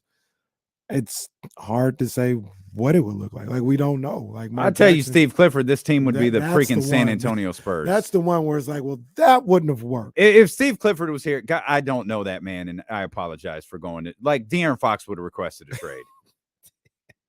Durag De'Aaron would have. Oh, Durag De'Aaron would be strong right here. He'd be on his phone looking at the ground. Yeah, Durag De'Aaron would be out strong this year. And you know what? I wouldn't blame him. Durag D'Lo would have been born this year. Steve Clifford just wouldn't have worked. It would not have worked. No, man. But I mean, I got a pretty good idea of Steve Clifford, and I agree with you. I don't think it would have worked. We don't know about Mark Jackson. I don't know. Because essentially, ironically enough, the way this team plays kind of plays like how Yeah. the Mark Jackson Warriors play. Not a lot of defense, super explosive on offense. It's whatever. But I say all that to say, I'm glad we don't have to find out. To your point, when you said it when it happened, Mike Brown, I believe, is the perfect choice for this team, and I'm glad he's here. Yeah, me too. 916-909-1320 if you want to get in and be a part of the show. Love having first-time callers too, man. That's great stuff. Love seeing new names pop up in the chatty house as well on YouTube and Twitch and Facebook. Hey, did you see that? Shout out to John Bull. He found it or came across his timeline, and I saw it. Did you see the Pacers go to Buddy Hield's house? No. You got to see this. It's on John Bull's feed. It's an Indiana Pacers video. Like the team did it, like almost like the run type deal for the Kings. Okay. But and they were just like, hey, let's just go to Shimano's house. Well, look, it kind of baffled me because he has a basketball court at his house, and they had shoot around at his house. And I'm sitting there like, well, wait a minute. Like it's a house? It's a house. Like who did Buddy get this house from? Well, I don't know. I'm like, is it in Indiana? Did he just build his forever home or whatever? Because they got it's the court. It's really nice. It's sick, by the way. But he's got like more than life size, like these iconic photos of Buddy Hield all throughout the gym. He's got iconic photos of himself? Yeah. All throughout the gym, like a moment where I think he hit a game winner at Oklahoma and he's yelling at the crowd and the crowd is behind him. And it's crazy. Would you surround... Oh, okay. Wait. So they're telling me it's in Dallas.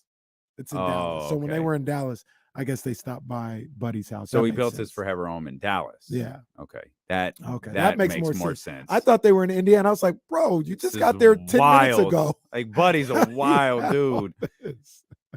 Question. I want to get to. I think it's Jamil here. I want to get to Jamil here. But would you line your because you have the big court outside, so you can't put pictures all over the place. Big, but when nice. when you move into your next house or purchase your next piece of land and you build your indoor basketball court, would you surround it with pictures of yourself, iconic moments of Kenny Caraway? Sure. Okay. I don't have no problem with Buddy doing that. Sure. Oh, I'm just asking. Broadcaster. Absolutely. It's my gym. And what am I going to celebrate? Jalen Brunson? No, I'm going to celebrate myself and all my great moments playing basketball. Yes. I don't have no problem with that. Just asking. Well, you getting all hot about it. I was just asking. Get Jamel in here. 916-909. John did mention there were no pictures of Buddy with the Kings. I'm stunned to hear that. I am. He didn't have any great moments. That's why. Well, run, Buddy, run. That was Buddy call ball game or something. I still remind me tomorrow to ask. Remind me tomorrow to ask Mark what he meant by that. I'm still not sure. Let's get Jamil in here. You don't like he stole the game. You don't like that one. Jamil, what's going on, man? What's up, fellas, man? Love to be on the show, man. I call in all the time. I don't know if you guys remember me, but I'm the one that called about maybe 3 weeks ago. Said let's speed it up to April and light the beam already. I don't know how many Let's times. Go, baby. I do remember that, Let's Jamel. go, I do baby. remember that, big dog. Saying the same thing. I sound like a broken record. I just want to chime in right now because I got a cousin out in Frisco, diehard Warriors fan. You know, we got a little. He's listening to the show right now as well, guys. We got a wager, just so I want you guys' opinion. Okay. We had a wager before the season. The Sacramento Kings were making the offs. You know how Warrior fans are. Warriors all blah blah. Kings always get to a certain point. He's like, let's talk in March, at the end of March, cousin. I'm like, okay, we go back and forth, blah blah blah. We put up a $500 wager. Okay. $500 wager is intact right now. I say that $500 wager it's a wrap. I'm trying to get him to concede the bet. I'm like, bro, concede the bet, bro. Well, you can't. If I'm him, I'm not conceding it just yet. Yeah. Jermaine, you can't have. I'm with you. I think it's gonna happen. You know what I'm saying? I wouldn't go buy shoes just yet, but I would start looking. You know what I mean? But if I'm him, no, we're gonna play this thing out. I need to see this thing clinched. Yeah, if I'm him, I'm like, nah, man, you're gonna have to wait till the end of March. Like you don't get him. And if you place a couple more bets, $500, you could afford the kind of shoes that Kenny wears. So just lay a couple more. I don't have what you wearing today. Let's get solo. I'm wearing Air Force Ones. Stop, bro. I'm wearing Air Force Ones. What are you talking about? Those aren't just. You can't get that. I'm wearing the beat. You can't get that at finish line. No Ja Morant. You can't get that at finish line. That's cap. That's these are Be True Air Force Ones from like 2 years ago. Bro, you can't get those at finish line. Stop. Kenny making stuff up. Stop, man. You can't. I'm about to go solo with Solo. Solo, what's happening? What's going on, y'all? How we doing today? We good, Solo. What's up with you, baby? Oh, not much, man. Just wanted to call in for a minute. Just say I've been loving this team and just watching it. It's been probably the best year that I can remember being an NBA fan. Obviously, I'm a Kings fan. Been born and raised in Sacramento, so remember the whole 2002 thing. And God, this year has been amazing. It doesn't even feel real. I can't even lie. Like I know. So one thing I just wanted to mention real quick was I think you guys may have already talked about this topic a little bit, but when we talk about the playoff matchups, I'm really thinking that it's either going to be the Clippers or the Warriors. I actually right now live in the Bay. I got 2 roommates that are both Warriors fans. I've kind of converted them to Kings fans because the Kings games this year have been way more entertaining. But yeah, what are you guys' thoughts on those matchups? I think we would honestly do better against the Clippers, just because we would be able to kind of outrun them a little bit. The playoff style, I think, would slow down. But yeah, I just wanted to know you guys' thoughts on that. Appreciate the time. No, I appreciate you, it, Solo. Thanks, man. I mean, both of them present different challenges. You know, I think the Kings could beat both teams in a series, but I mean, with the Warriors, I mentioned to you yesterday, I started to see a little something from the Warriors and start maybe what you've already seen, but I saw it in that game against Portland. It finally resonated with me. Like, all right, I can understand what Dame and other people are saying about the Warriors possibly if they can get their guys back. So you got Steph. I'm hoping, for their sake, Andrew Wiggins, comes back and for his sake, make sure everything's good. Yeah. Clay can get hot. Jordan Poole, I like him. They got weapons offensively that could rival what the Kings like to do on the offensive end. I would feel confident about going up against their defense with the Kings offense. I think the Kings will be able to get whatever they want offensively and inside. I think De'Aaron Fox will be able to cook. With the Clippers, you got Kawhi and Paul George, and that roster is loaded. Just because they've started off 0-4 in the Westbrook era, I guess you could say. That doesn't, or I guess since the All-Star break. They started 0-4 in the Plumlee era. There you go. Which I don't think is true. Mason Plumlee was there you go. He was actually a trade, not a buyout, right? So he probably was there has when a they win beat or the two. Warriors before. Yeah, he has that's a win right. or 2 under his belt. But I still think they're tough, man. I do too. Tough. Yeah, I do too. And anytime the Kings are going against Steph, I'm gonna be nervous, right? Which is but it's ridiculous because it's like, okay, the Clippers have Kawhi and Paul George, and I think the like caveat to that is I feel like we haven't seen them do that for a couple of years, so maybe it's fading from our memory. The shot in Philadelphia is fading from our memory. Playoff P has, if it ever existed, I believe it did 1 year, one playoff series that existed. Yeah, is fading from our those clutch moments are fading from our memory a little bit, and we still question whether they can do it. Plus, they have a mystique about them. The Clippers have a mystique about them in the playoffs. The Warriors do not. They don't have that. They have the opposite. I have never. I don't think I've said at any point, as much as I believe in the Warriors' ability to compete in the coming months. I don't think I've ever said, I think the Warriors could win the title. Like maybe in a roundabout conversation, I see a way that they could do it. We've talked about the Clippers. I think I'd still rather the Kings and the Clippers face off than the Kings and the Warriors. I think so too. I it sounds so ridiculous to me. I agree. But I think the Warriors will always make me more nervous. Kings Warriors Kings Warriors would have the same. It would give me the same type of angst as Giants, Dodgers, and 49ers, Cowboys. Just stressed. Just can't even enjoy. Yeah, and that ain't even one game. Well, Giants Dodgers is a series, but this is going to stretch out over multiple games. And then here's the flip side, if you will, to it. Our company is going to come to us and say, guys, we've got these ideas for you and Butcher Boy and Bonte Hill. And we're gonna be working. Oh yeah, they're gonna have us. We're gonna be working. They're gonna have us. They're gonna have us at Chase Center. Oh, I'm positive. What about the other place? We might need to be there. What other place? Oh, the other place. We might need to be there. Yeah. Oh, oh, the Lord is my shepherd. He know what I want. Man, we've got some things we can't wait to tell you guys about. I wouldn't mind being in Chase Center though for the playoffs. Kings in the playoffs. They're going to work our asses to death if it's the Warriors and the Kings. Hey, guys, can you wake up and do 3 hours with Bonte and Butch? Be on every show. Hey, can you guys? They're gonna be on every. Can you guys drive to San Francisco and do the show with Bonte and Festus and Chris Mullen? Y'all get out there. Oh my goodness. We'll come back. Kyle Draper joins us. We'll talk Kings basketball with Drapes next here on Sacramento Sports Leader. Drapes. I don't know why I said that like I was so surprised. I think I forgot. Drapes joins us next on ESPN 1320.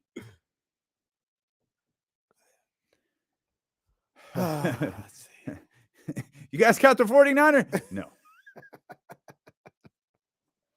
We do have the entire National Football League, though. That's such old school. Like,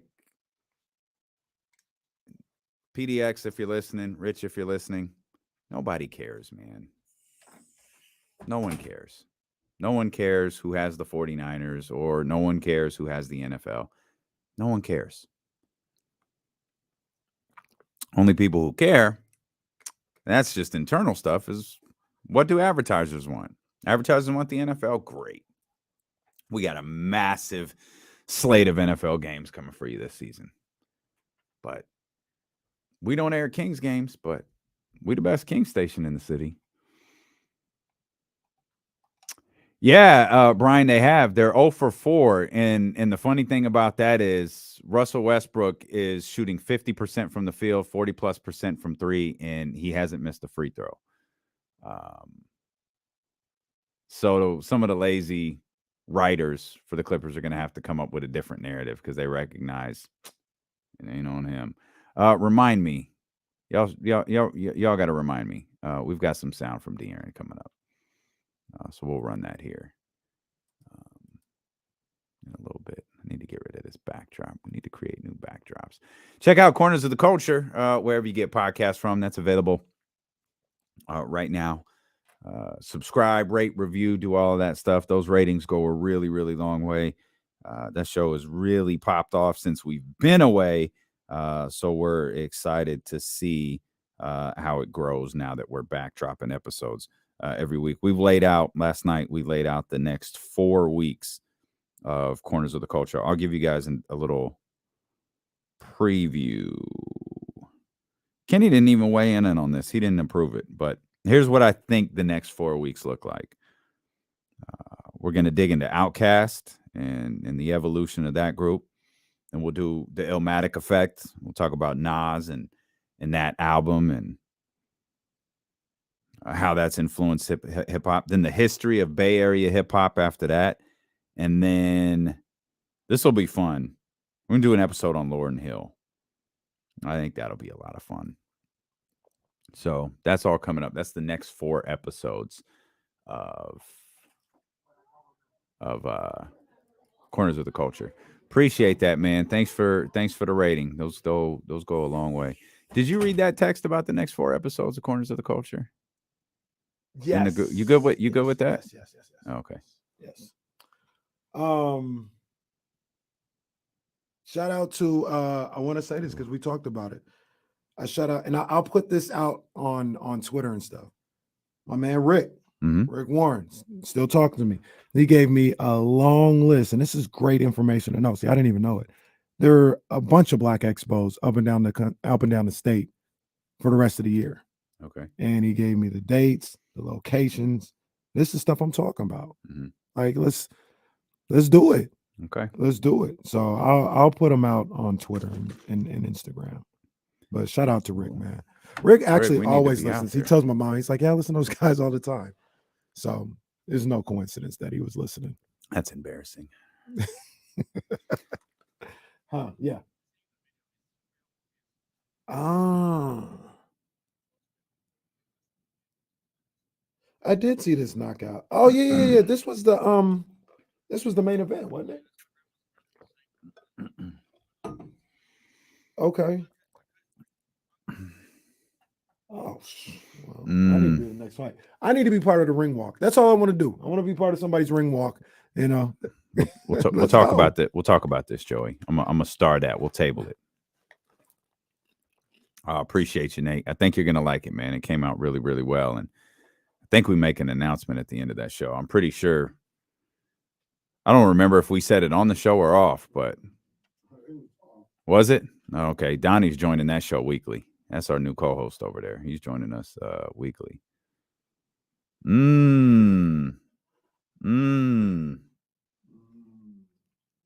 impossible, bro. It's impossible.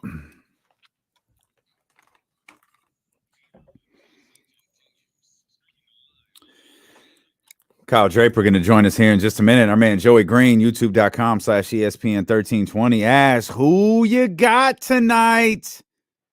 Clippers versus Warriors. Who you got or who you want? Well, I guess we could do who he root for, because I don't know about this one. I'm gonna be honest.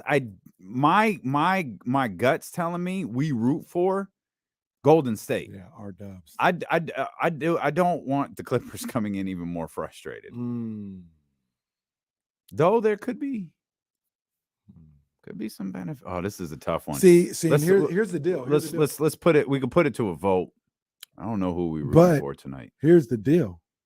I'm gonna think long term, because what did we just say? We just got done saying, all things clear, we ain't scared. We ain't scared. We don't want to face Steph Curry in the first round. Don't. They're 5 right now. The Clippers are 6. Warriors win tonight. Just helps towards that cause. Unless we end up 4, and then it doesn't help. I think the Kings actually going to stay in 3. Who he root for is a tough. That's a tough game to play. Who he root for is a really. I think we go with our Dubs. Not a lot of games in the association tonight. Indiana at San Antonio. Big 76ers fans tonight, though. Yeah, do work, Philly. Do work. Big 76. Didn't play last night, so hope he plays tonight. Maybe they're working. Maybe the game is being played at Buddy Hield's house in Dallas. Maybe so. Did you see the video yet? Not yet. No, I was talking about corners of the culture. And somebody, you put it in the chat. Somebody said if he did his Kings time, it'd be a wall of turnovers. Got Toronto at Washington also. Those are the games tonight. That's funny. Wall of turnovers. Buddy, ball, call, game, run, buddy, run. He's got those words on the court. Run, buddy, run. It actually is really dope, man.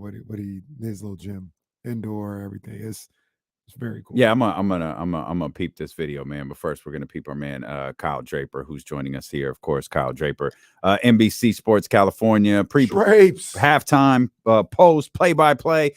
He does it all. Can we get Drapes a Drapes Drip sponsorship? Like he out Absolutely. there, Drapes. I got an idea, man. We know how to do the social marketing stuff. What you need to do, Drapes, because you be fitted, but you kind of be low key. You kind of hide the sneakers a little bit. You don't want people to know how you're rolling. We need to take the head to toe photo, post it on Twitter, or post it on Instagram, get them likes up, and then them businesses will come flocking to you, man. Drapes Strips. I like that. Nah, you right, man. You're right. But see, here's the thing about Drake Strips, man. I can't be my own. Like, I know the way of the world now is, you're your own self-promoter. Everybody's marketing. I need, your following. I need you guys to be like, yo, you see Drapes? Say then, less. I just have a hard time doing it myself. Oh, Drapes. Drapes. Drawing Less. it myself. Come on, man. We got Drapes you, Drapes. fans That's out easy. here. That's easy work. I love it. I love everybody, but Drapes, I didn't told you how much I love the Drapes and Kenny show. I love the Drapes. Don't get me started on that. Don't get me started on that, dude. Damn, Kenny Thomas, bro. Did you hear himself compare himself to Sabonis and Chris Webber last week, bro? Yep. I'm like, yep. Yeah, and essentially told you to watch more basketball in the process. That was a while. I once had a bet. I asked people, like, do you think Drapes throw something at Kenny before the end of the season? Just throw something right at him and walks off the stage. Hey, man, I'll tell you, it's the best show on TV. I love Drapes and Kenny. I love Drapes and Kenny. Man. Yo, man, I be giving him that look like, is this dude actually saying what I think he's saying right now? Yo, I feel like I'm in the Matrix with that dude sometimes. Look, I will say this, though. I was on Kenny's side on Friday. Let me take it back to Friday real quick, Drapes, because Drapes was upset about the lack of defense being played in the first half of that game. He was upset.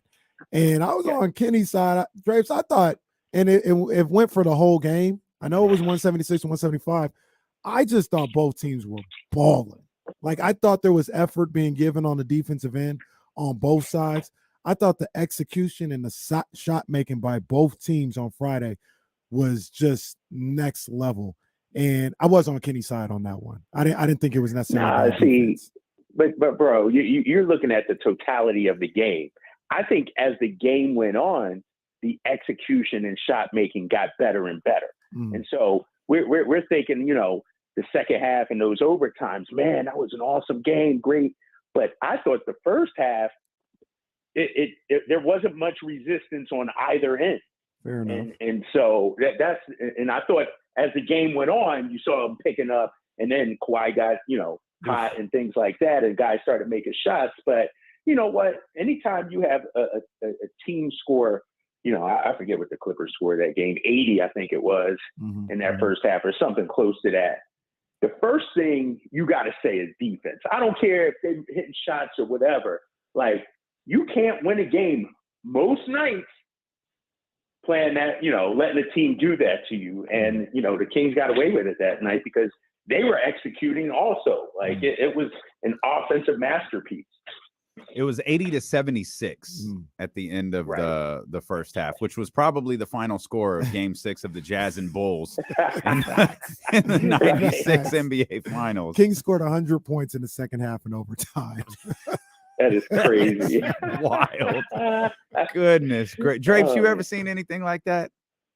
No, man, no. I mean, it's the second highest scoring game in the history of the NBA. I don't think any of us can remember 1983, Nuggets and them back in the day. Yeah. And so it was just, it was awesome, man. And, I did say to Kenny, this might have been off air, that I felt the Kings were in good position because they were playing King style of basketball.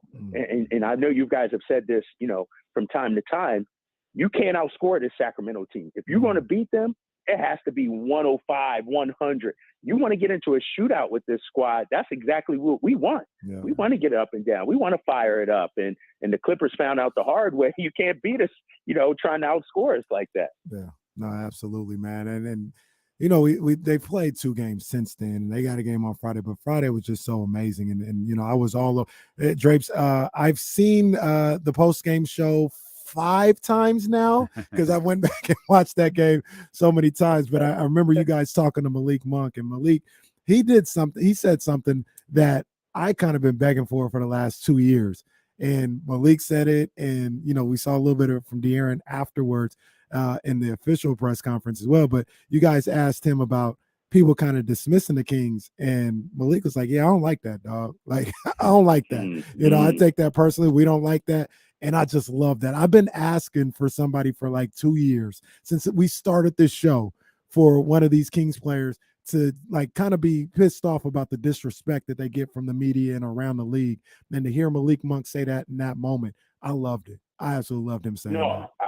We needed that, right? It's like, it was like we were just used to being bad and we're accepting of it. You know what I mean? And so, even when I got here, I'm like, nah, this is unacceptable. We're better than this. And so I love the fact that the guys are playing with a chip on their shoulder, a little swag, a little edge, because before the knock on the Kings was you smack them around a little bit and then they count, they fall apart. And now we got some fight. Like, they had every reason to lose that game against the Clippers. Kawhi turned into a cyborg out there, hitting 3-pointers, they had every reason to lose that game. But the fact that they kept fighting into regulation, going on a 7-0 run, into the second overtime, going on the run that they did, that you know what, man, that shows me something about this Kings team. This is a new Kings team, man.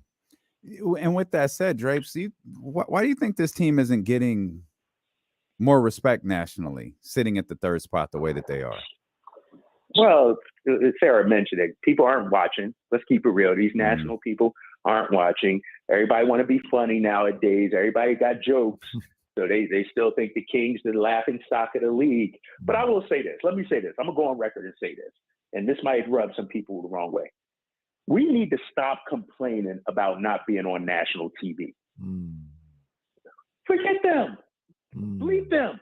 We handling our business whether we on national TV or not.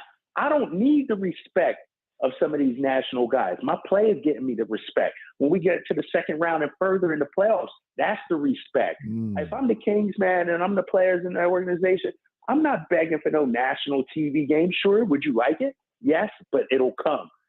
After you start winning, it'll come. And so I say just keep doing your thing, man. And let's not be begging to be on national TV. That's beneath us. We're above that right now. We're the Sacramento Kings. We handle our business, and then whatever you want to do with it, and whatever you want to say, you say it. I feel you, Kyle. I smell what you're cooking. I ain't begging for nothing. I'm demanding. There we go.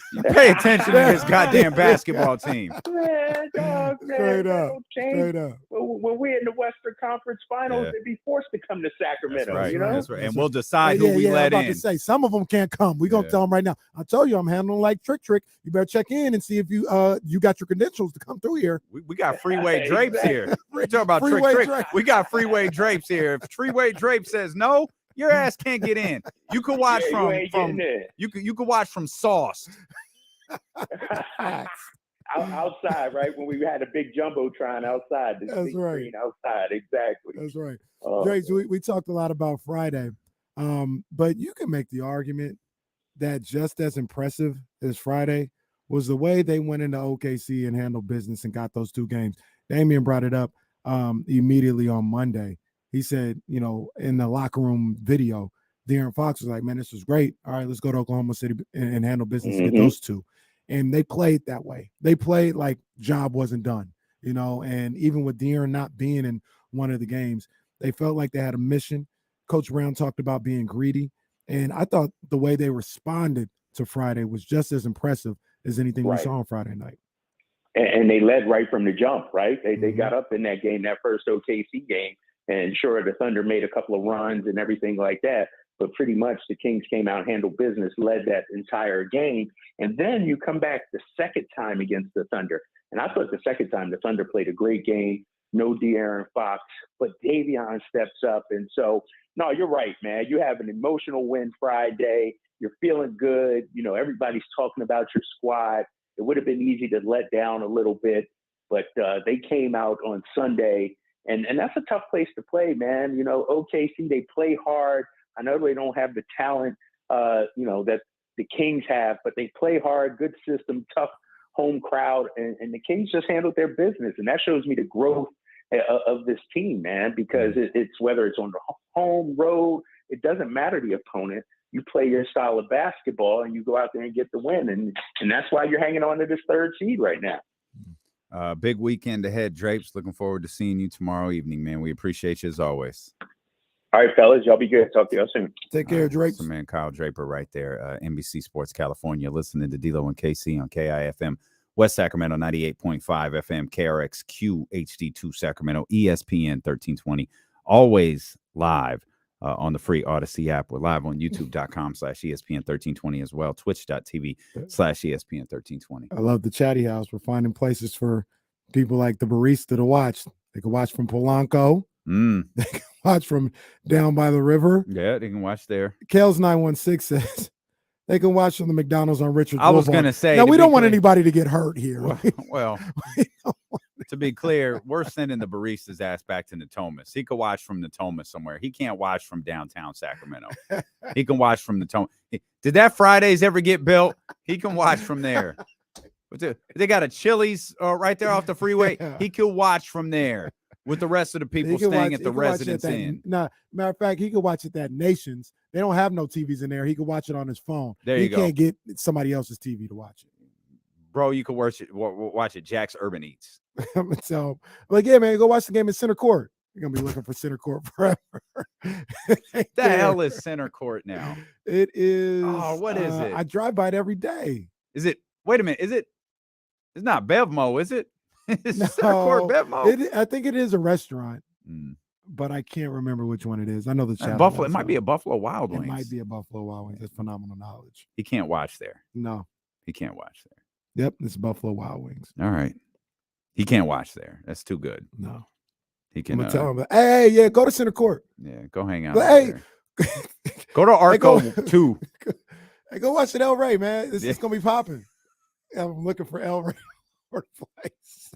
The worst would be if El Rey was still open and you sent him there. Like, hey, man. Hey, no. You know where Coffee Boy's stomach come out feeling like Jesse's does right now. You know where he got to go to watch the game and for the after party. 705 J Street, downtown Sacramento. It's the world famous Club Ricky's. That's where we go sitting. We'll send his ass to sidelines. He could watch the sidelines in old Sacramento. Oh Lord. I'll say this. His team could be in the NBA finals. That dude isn't coming here. Hell no. He is not coming here. No. He doesn't want that awkward moment where we're all rounding the corner and we bump into each other. It's all. If y'all paid attention to what I said was, man, get your backtracking ass out of here. And I'll tell you guys, ridiculous. I'll tell you guys the whole situation. For me personally, he say whatever he want, about the Kings, about De'Aaron Fox. That's fine. He got disrespectful afterwards, and I appreciate that. That's silly. So that's what say whatever you want about basketball. That's not my concern. Don't disrespect. That's how you know a dude is like insecure with it. Like he has an opinion. Mm-hmm. Okay. Hey, we're in Sacramento. We're curious what you meant. You want to jump on the show? We'd appreciate it. We just want to ask you about the Ja Morant, De'Aaron Fox thing and what you meant by that.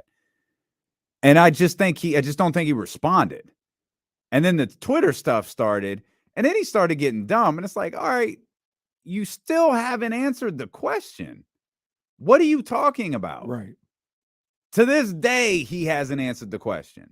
But he's backtracked all over some video from, I think it was All-Star Weekend or whatever. Like, nah, you out. It's too late. Yeah. You got disrespectful. You're insecure. Yeah. You know what you said made no sense, and so he you're got out. Upset because I said he probably can't make a left-handed layup. And so then he called me Freddie Gibbs. And then he called you Freddie Gibbs. And then I called him This Is America Childish Gambino. He ain't even that good. He looked just like him in that video. No.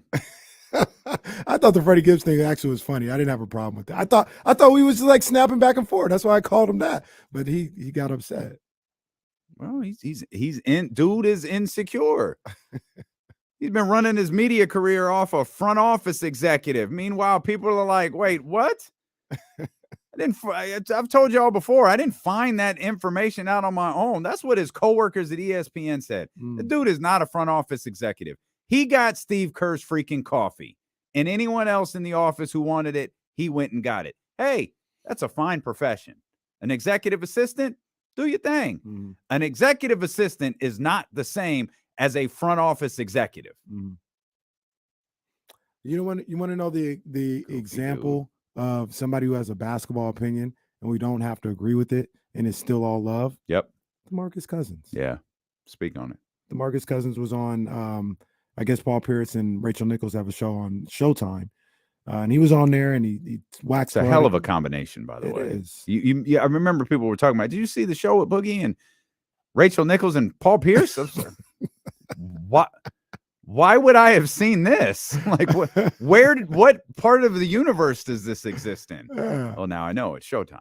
And Boogie, he Rachel asked him about, how he feels about watching, the success. And he just talked about how happy he was for the fans. And it wasn't in the Michael Malone, Tyrese Halliburton it was genuine. way. Yeah. It was like, nah, man, like, love those guys out I there. think Tyrese is genuine. I don't think Mike Malone is. I think Tyrese is. I think Tyrese eventually will be genuine. Right now, he still has a little resentment. So he just like puts fans, like he says a little, okay. He does do that. Yeah. But no, Boogie was like, man, I feel good for them, man, and it's so fun to watch or whatever. He obviously said, I got love for Fox and Monk, the UK connection. Those are my Kentucky young boys, so it's all good. And then they talk about what the Kings might do in the playoffs. He's like, I don't know, man. I don't know if they're gonna be able to get it done in the playoffs because they don't play no defense. And then somebody brought up Dallas. I think it was Paul. And he's like, yeah, I don't think they could beat Dallas. And Paul's like, Paul Pierce of all people was like, bruh, no, like they'll handle Dallas. He's like, they ain't got nobody to guard Luka. And then Paul Pierce is like, bro, they just put up 175 points. And Boogie's like, it's the playoffs. It's gonna be different, man. I was like, nah, Boogie, I disagree, man. I disagree with Boogie, but it's a situation where, okay, he got his opinion. Like, that's still my guy. That's still love. So the playoff thing, it's going to be different. It's funny. It's funny because it's a lot like this end of this ramped up version of the NBA season that everybody is geared up for, except for the Sacramento Kings. Okay, so it's different in the playoffs. How? Now I don't want you to logistically explain this to me. I understand that the teams play 4, 5, 6, 7 times in a row. I understand that part. How is the game different? Oh, well, it slows down. According to who? Oh, we did this already. The league leading scorer, the team that leads scoring in the NBA, their scoring average drops by on average 6 points per game.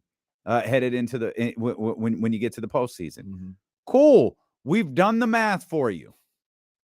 120.7 minus 6 is 114.7.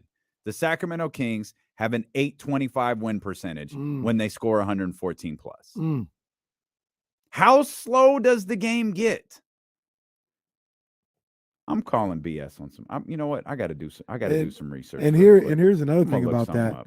When they brought up Dallas, and I talked about this with Jason Jones as well, is like, even if you feel like the Kings don't play defense and and they're gonna struggle in the playoffs because of the playoff time, Dallas ain't gonna be the team to do it. Yeah, I don't think so either. Like, you want to talk about not playing defense, not having no kind of rebounding and rim protection. They're the poster boys of that. Plus, they got a head coach that's just watching just like us. He's just watching. He ain't playing. I'm watching just like you. So, wildest thing ever said in a post-game press conference from a head coach. So where I can understand in theory what these people are saying, Dallas ain't gonna be the team to do it. I can tell you that. People ask me, who'd you rather face, the Warriors or the Clippers? Please, Dallas, get hot and get to that 6th seed. Please, I want the Mavericks. Wonder how I can get an average. Let me try something just real quick. This will just take 1 second. So back to Brandon Figueroa and his fight. Oh, it didn't work. There was 132 points scored last year in the playoffs. 130, 127, 126, 125. Matter of fact, 2, 4, 6, 8, 10, 12. Roughly 20. Boy, it might even be as high as, I'm going to go 20 and some change. 20 plus games of 114 points in the NBA postseason last year. I got a 125 to 114 final score. I got a 126 to 118 final score. I got a 126 to 117. Like, what are these playoffs where everything changes?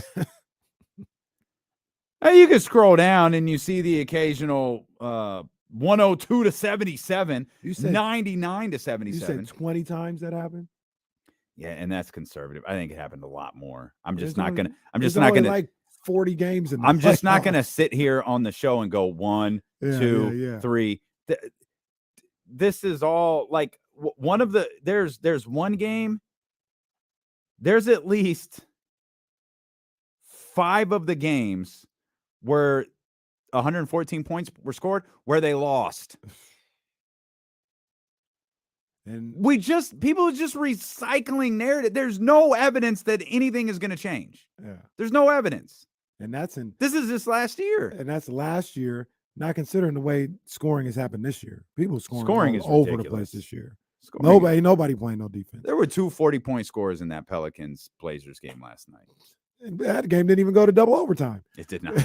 But DeMarcus, if you're listening and you're worried about the Kings not being able to play defense to get past Dallas, come to Sacramento. Come on, man. Come on back home. Yeah. I love Boogie back at Sac. Come on back home, baby. I don't think that's happening, but I'm always hope. I'm always all for it. I've had this sound from De'Aaron Fox queued up for I saw that. about 2 hours. So we'll just go ahead and play it for you. You'll hear from De'Aaron Fox when we return here on Sacramento Sports Leader ESPN 1320. No Matt George. Let's see if we can get Paul Pierce on the show to talk about the Kings. Oh, that would be amazing. He said he wants to get Paul Pierce on the show to talk about the Kings. I'll probably retire after that.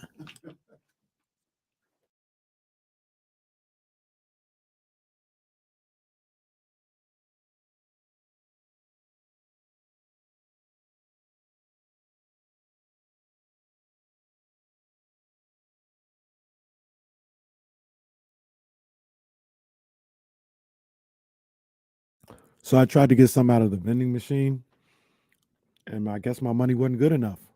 They weren't accepting my money. It's $1.70. I put in $1.75. They're like, put in the right amount. What? They probably don't accept bills that big. These were coins. You know why? I couldn't get nothing out the vending machine. We must internalize the flatulation of the matter by transmitting the effervescence of the Indonesian proximity in order to further segregate the crux of my venereal infection. My venereal infection. Oh, man. Man, what is Sprout doing? My motion sensor keeps going off. Sprout house party. No, wouldn't be the first one.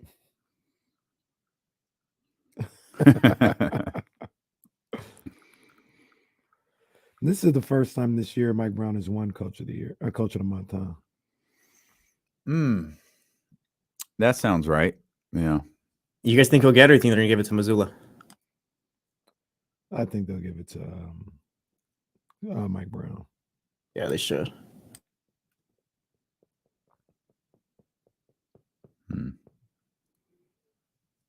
I think he's worthy of it. I mean, yeah, I absolutely think he's worthy of it.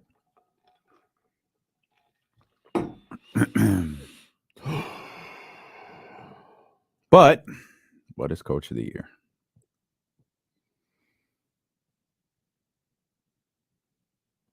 Does media vote on Coach of the Year, or do coaches? I think it's media.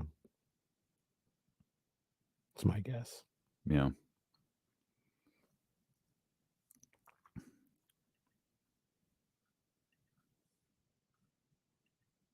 Hey, good stuff, Will Z. That's an amazing graphic you put together. I'm trying to. Huh? It's media. Oh, okay.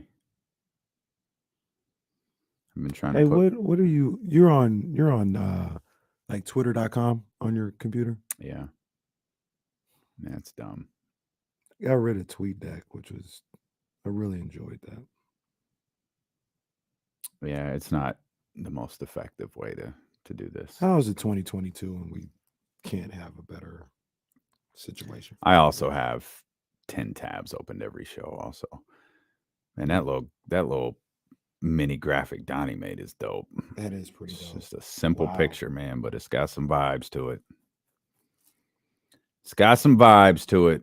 Download Corners of the Culture, D-Lo KC, J Street Vibes, wherever you get podcasts from.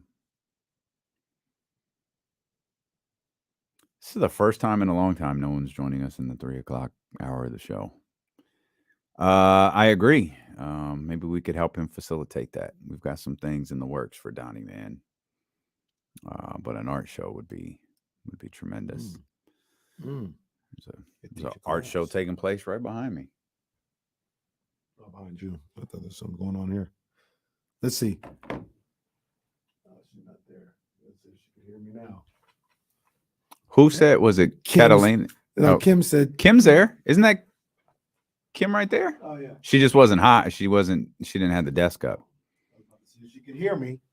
She said they hear us and they ignore us. That's cold. Just mean.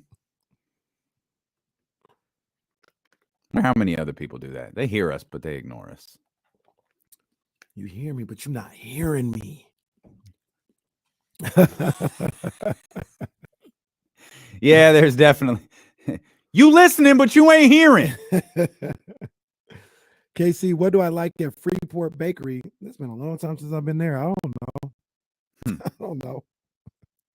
It's been a long time. Oh, man.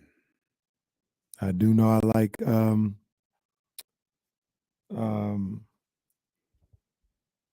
Marie's Donuts. Know that much. Big Al ain't never bringing you no donuts. Big Al, where you at though? Well, he can't hear me because he listens on radio. Nah, Terrence, that wasn't Mina Kimes. That was someone different. That wasn't Mina Kimes. No, that wasn't Mina Kimes. The video's hysterical though. It is. Sham Sharani is. I see you, brother.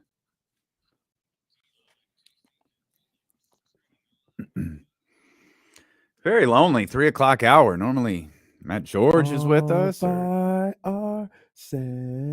Jason Jones, James Ham. Oh, nobody. Why don't nobody love us, man? How come they don't want me, man? Bel-Air is back. By the way, returned on Thursday. I saw that it's back. I haven't seen an episode yet. Interesting start to the season. Nice little callback with Tatiana M. Ali in the series. Oh, okay. But it's the 1 episode per week gimmick. So it's like, all right, first episode in. That's it. New episode drops on Thursday. So I was watching new episode drops. I guess I'll wait till tomorrow and watch one other episode again. Like it's 1998. Anticipation. Just drop all the damn episodes at once so I can watch them. Part of me feels like Bel-Air was a one-off. We'll see. Because the story was beautiful. Yeah. Story was beautiful. It's almost like Empire. So what? Empire, the story was a great story, and then they got weird. Back for more. Yeah, got weird on the show and in real life. It just got weird. Yeah, I think the story was told. I also the writers got to get really creative as to you've got to veer away maybe a little bit more from the Fresh Prince of Bel-Air. Like there were enough subtle tie-ins right. while telling your own story. That's like, this is pretty dope. Yeah. Now it's like, okay, build your own show. Yeah. And let's see where this goes. But look, if All American can do it, they can. You see what All American's doing right now? Homecoming. Where they're at the HBCU? Well, I think they got another version of high school. I don't know them. I don't know. I'm still on season 2. I don't know. I don't know. The kid from Compton or wherever he's like 30. so bro, I swear he came into that school as a senior. He was there for 4 years. 4 years. That was a really long high school setting show. And then they finally realized, like, hey, we've got to put an end to this thing. They were in training camp for like all of season 2. Like I'm almost done with season 2, and I'm like, yo, they haven't started the season yet. Well, Michigan Wolverine says Tay Diggs is done with. I believe Tay Diggs is done with All American. If Tay Diggs is done with All American, I ain't got no reason to watch anymore. Tay Diggs is the star of that show. It all clicks together for Tay Diggs, who's aging. The star? No, Tay Diggs is aging backwards. Like Tay Diggs is the draw for me. Like, that's dating Diggs. Backwards. Well, he got dating April, Omarion's baby mama. Omarion's having He's having a time here. Omarion is, you know what? Omarion's fine though. Like he is A-okay because things happen to him. I remember when April and Fizz tried to like talk about like, oh yeah, we're dating now. And Omarion was like, I wish you guys the best. Enjoy yourselves. He's fine. He's perfectly fine. But yeah. He's got a nice box where his heart used to be. He does have a nice box where his heart used to be. Speaking of Bel-Air, Coco Jones is part of the Soul Blue lineup. So that's my girl right there. Yeah, I went to ksfm.com to look for some information on Soul Bloom. Wasn't there. Yeah. It can't happen. It's so frustrating. There is a Coco Jones thing, and I was like, oh, is Coco Jones? Is she gonna wind up in Sacramento? She is. It's part of Soul Bloom, and it's okay. We're about to change all the radio. I'm just going to tell you that. We're going to fix everything. Don't worry, D-Lo and Casey are on it. We'll do it live. We're good. Bro, we got to go. This De'Aaron Fox sound has been here for. It almost didn't want to come up. It's been there for so long. For 2 days. James Ham. De'Aaron Fox on getting drafted to the Sacramento Kings. You guys have really responded. It's James Ham. So you're a dad now. Okay, I apologize. Here's De'Aaron Fox from today's practice. You guys have really responded coming out of the All-Star break. What is it that you're seeing that just makes you guys a little different than what you've seen here in the past years? I mean, obviously we're in a much different position coming out of All-Star break. It could be really the last couple weeks of the season after All-Star break, especially if you're not in the playoff race, can be kind of, I would say, draining. Most guys are just ready for the season to be over at that point. But like I said, we're in a much different position. We're fighting for positioning and seeding. So coming out of All-Star break was something that we wanted to do. And Mike talked about it probably 2 weeks before All-Star break, because you don't want to let your foot off the gas going into All-Star break, and you want to already have your foot on the throttle coming out of it. How different for you to feel like that? Because in the years past, it's been, like you could say, it's been exhausting. I mean, every game matters. Every single game that we go out there matters. It's definitely different. Obviously, coming into it now, guys coming against us, everybody's playing. Guys have to beat us to. I mean, that'll be a full. If someone's behind us, that's a full game that you get if you're able to either win or lose that game. So. It's great just being able to play in games that matter, and every single game is one that matters, especially with the type of schedule that we have. We either playing, well, I think we're done with Memphis, but I don't think we get Denver until the last game maybe. So just about every team that we play is either right behind us in the standings or a few games back. So, like Mike said, we're the hunted, but we want to still go out there and be the aggressor. De'Aaron Fox there. Shout out to Hammer. And I think that was Michelle. I see the KCRA microphone. I think that was Michelle there with that second question. So, the thing that, kind of stood out to me with De'Aaron, and people talk about these final 25 games, how the Kings will respond. Guys like Fox, how will he respond? There's a part that maybe we didn't even think about how they may be energized from the fact that all these games matter. And that there's a level of energy and importance to these games that he's never really experienced. You're just playing out the string at the end of these other seasons. Could be looking at, man, it's a big game on Friday. When was the last time I was in a true big game this late in the season? There's been somewhere it's like, oh, it's a big game. If they win this one, they'll be 4 games back of 10. Right. With 11 to play. Well, it's the Mark Jones line. Malik Monk with the 3, though he's never had to do it with the 3-pointer Kings. The lead is down to 21. That's what it is. Harrison Barnes, HB, gets the lead down to 18. He's on that HBO. Yeah. Help a brother out. Drop for that one. I'm out for that one. Yeah, that's funny. He's so nonchalant with that stuff too, which is part of what makes it great. Is HBO, help a brother out. He said, "Oh, he got there quick like a stimulus check." Someone's looking around like, buddy, my stimulus check did not get here very quick. Will Z posted a tremendous graphic detailing the Sacramento Kings offense this season, as everyone is aware, their offensive rating is number 1. Their points per game is number 1. Their net rating is 8. Their field goal percentage is 2nd. Their paint field goal percentage is 1st. Their mid-range field goal percentage is 3rd. They're 9th in 3-point percentage. And then he man, shout out Will Z. He worked really hard on this. He's got play types like isolation. They're the 2nd best. Handoff, they're 3rd best, excuse me. Spot up, they're 8th best. Post up, they're 6th best. Damn. Like, their offense is on point. He's got some numbers for De'Aaron Fox as well. Most clutch points. He's 14th in clutch time assist. He's 3rd. He's tied for 3rd in clutch time steals. Oh, we're talking defense. He's tied for 3rd in clutch time steals. His field goal percentage with a minimum of 30 attempts, he's 3rd clutch time field goal percentage. Damn.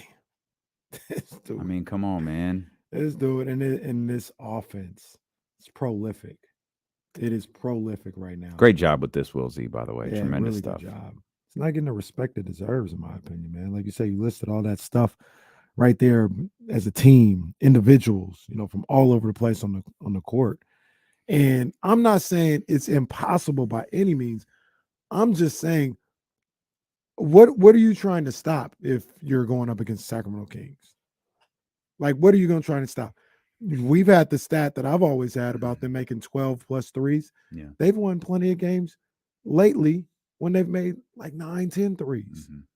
I thought earlier that was the blueprint. Take away the 3-point shot and you could shut them down. Well, now they've adjusted to that. Now De'Aaron Fox is lethal on the mid-range. Sabonis casually gets 20 points a night with 14 rebounds. Like, I'd like to know, what do you look to stop with this team? You can't say, hey, let's stop them in transition. It's not even really, that's not the crux of why they're scoring a half court. So you slow it down. Yeah, and how exactly do you do that, by the way? I've heard people like, oh, we got to stop the team in transition. Okay. To a certain degree, like, there are certain plays where you can do that. But how do you go into a game going, you know what will really give us a chance to win is when we stop the team in transition? They're running. The transition, that's exactly what it is, off the rim and going. If you're in the wrong position, if it's a long rebound, how is the game plan to slow them down? Yeah, you can't stop that. The only thing that I would say is you have more guys getting back. So, like, certain situations, you might say, hey, only one guy crashes. The hell with the rebound. Yeah, you have 4 guys back when the shot goes up. But you said that about the Kings. All right, you want to talk about, let's make it a half-court game. They are lethal on the half court as well. I just don't, like I said, it's going to be, I'm really interested to see what these playoffs look like for the Kings, because I'm not sure how you stop them from scoring. There's no reason to believe that De'Aaron and Domas won't be great in the postseason. Who's the next most important player? Is it Malik? Is it HB? Keegan? Herter? My first thought was Malik. I was kind of thinking that too. Because when you get his type of production off the bench, it can make up for everything else, it feels like. Right? So if Harrison's got a 9-point outing or something like that, Malik is giving you 18. That makes up for that. It's almost like a flip-flop, right? Where Malik's, say it's almost like Harrison scored 18 and Malik had 9 off the bench. You know what I mean? But if you aren't getting production from Malik, then maybe Harrison's not on that night. Now, where's the scoring punch coming from? Trey Lyles, maybe. I don't know. Terrence Davis. That's the other thing about this team. I don't know if we'll see it as much in the playoffs, but this second unit, that's another thing I disagreed with Boogie. Boogie said the bench was kind of suspect. And I was like, the Kings bench? I was like, nah, Boogie, I don't agree with that one. I don't agree with that one. And because I think that's what's possibly going to separate them from some of the teams in the playoffs. I think the way they score off the bench, the way they're lethal potentially off the bench with Trey Lyles, Terrence Davis, and Malik Monk, let alone if Davion is scoring that night. I think that's what could help them a lot of the times. A lot of other teams' second unit, I don't know if they'll be able to keep up, which means they may have to extend the minutes of their starters, which may wear them down over the course of a long series. Huh. 2023. I think this is right. The league leader in bench points. I'm looking at StatMuse. So, which team leads the NBA in bench scoring? Good graces. They were on. They did. For It was sketchy. Yeah. Like y'all were about to be at center court. Yeah, they got jumped. I don't think you could guess in 29 guesses who the league leader is in bench points. Like total points or points per the game? top 3. It's points per game. And they don't coincide, by the way. The number of points per game and or the total points and the points per game don't coincide. Dennis Schroeder? No, not a player. Oh. Not a player. I'm sorry, a team. Not a game. Not a game. Yeah. No, you mentioned what Boogie said about the bench. And I was like, one, just Boogie's DeMarcus is, I believe DeMarcus is wrong. But we don't agree. But it's like, well, wait a minute. What do the numbers say? And I won't make you guess 29 teams. The Indiana Pacers. It's a tie. It's a tie. That was like 20 points a night. It's a tie. The Indiana Pacers are tied with the San Antonio Spurs. Well, at 42.7 points per game. Now, the third team, 42 points per game, is the Los Angeles Clippers. Now, that makes sense. I emphasize that for a reason, because the fourth team is the Lakers. I believe they're playing better, but they're still in the position they're in. The Detroit Pistons, the Utah Jazz, the Oklahoma City Thunder at 38.9, and then the Sacramento Kings at 37.6. Wow. So it's Indiana, San Antonio, the Clippers, the Lakers, the Pistons, the Jazz, the Thunder, and then Sacramento at 37.6 points per game as the top bench scoring teams in the league. Yeah, I wouldn't have guessed that. I don't know With what the to Golden make of State that. Warriors right behind them. I don't know what to make of that. I don't either. I mean, the Clippers, when I looked up this stat, the name I thought I was going to see was the Clippers. And Will hasn't included that in anything. So I thought it must not be a particularly impressive stat for Sacramento. So who's in front of them? My immediate thoughts were the Clippers, the Suns, the Warriors, and then whatever else happens. That was wrong. I got to be honest. That's Spurs and Pistons being in that just fried my brain. I don't know what to think anymore. So I'll help you. Which way is up? Do it, Doc.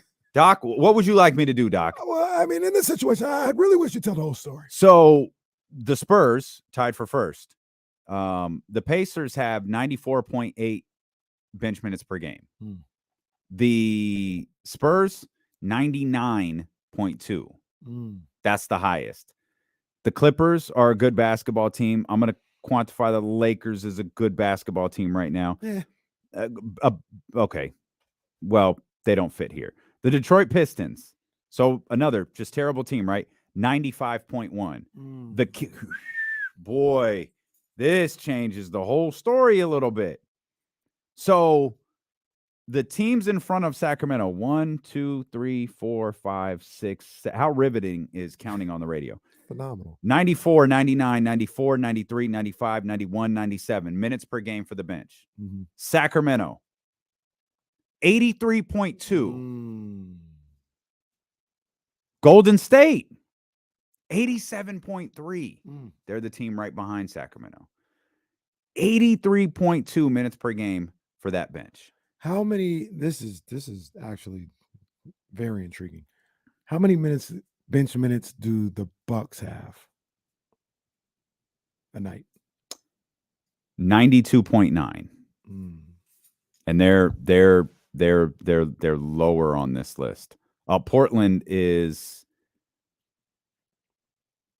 weird. I just threw out the Bucks because I wanted to see how many bench minutes one of the top teams has or whatever. Portland is the worst They have the worst bench at 25.7 points per game, and they play 76 minutes. Look at other top teams. Cleveland is near the bottom in terms of bench scoring. New York is near the bottom in terms of bench scoring and minutes played. Philly is in the bottom-ish. Boston, 32.7 points on 81.5 minutes. Denver, 33 points on 86 minutes. Mentioned Milwaukee. There's Brooklyn up there. Dallas is 34 on 87. So the funny thing about this that I'm hearing, boy, is like these top teams outside of Milwaukee. Milwaukee's in the 90s, I guess. But all these top teams, remember all the time, you got to get a better bench because, you know, the minutes after you playing them too many minutes. Well, it seems like all the good teams are playing their starters more minutes than you realize. Would you say Boston's in the 80s, Denver's in the 80s with the bench minutes? Boston's low 80s too, 81.5. Denver and Boston are right next to each other. Denver is 86. Philadelphia is 81. Mentioned Cleveland, 79. Milwaukee is play your best players. Milwaukee is the highest by far of those teams that you consider championship contenders. They're 92.9. The Memphis Grizzlies are 93.9. The Suns, obviously, they're going to change a little bit, but they're 87.9. Kings, 83.2. Wow. And I mean, I guess that's not particularly surprising because we talked about Domas and De'Aaron playing 38, 39 minutes, but it's jarring to see it in comparison to the rest of the league. And what's surprising to me is with that amount of minutes where they are in bench scoring. Right. That's what. Exactly. Yeah, absolutely. Like that, I don't. They're getting the it points. It seems like it's very efficient. That's it. Considering how much they don't play, I guess you could say. They're getting the points without the same amount of minutes that the teams in front of them are. Yeah. They're the lowest team in the top. I forgot what number I said the Kings were, like 7th, 8th, something like that, 9th. So the lowest number of the teams ahead of Sacramento in terms of minutes per played for the bench is the Lakers. And it's 93.0. No, I take that back. Sorry, check that. Dump that. It's the Utah Jazz, 91.7. Like so it's 8 more minutes. It's 8 more minutes. Total points. Who leads in total points? Pacers, Kings, kind of in the same general spot. This is fascinating. You might have lost me. I might just continue to like. What bench has the most rebounds? Damian Z. Who has the most assists? Kings, you know, they're top. Who has the most steals? Yeah, a plus minus. Oh, this will be fun. Oh, wow. There's that damn plus minus again. Huh. What you see? Well, Cleveland. Okay. Oh, child, this doesn't mean any. Okay. So Cleveland's number 1. Okay. And what? Plus minus? Plus minus. It's plus 508. Cleveland's number 1. Damn. Hang on. Phoenix is number 3. Okay. New York is number 4. Oklahoma City is number 2. They're plus 507. The New I said the New York Knicks were 4th. The Chicago Bulls are 5th. The Sacramento Kings bench. Is this right?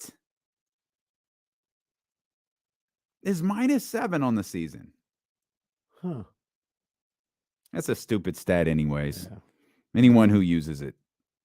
Dummies. Stupid plus minus stat. I don't even know what that means. What is Oklahoma City doing up there? Oklahoma City, oddly enough.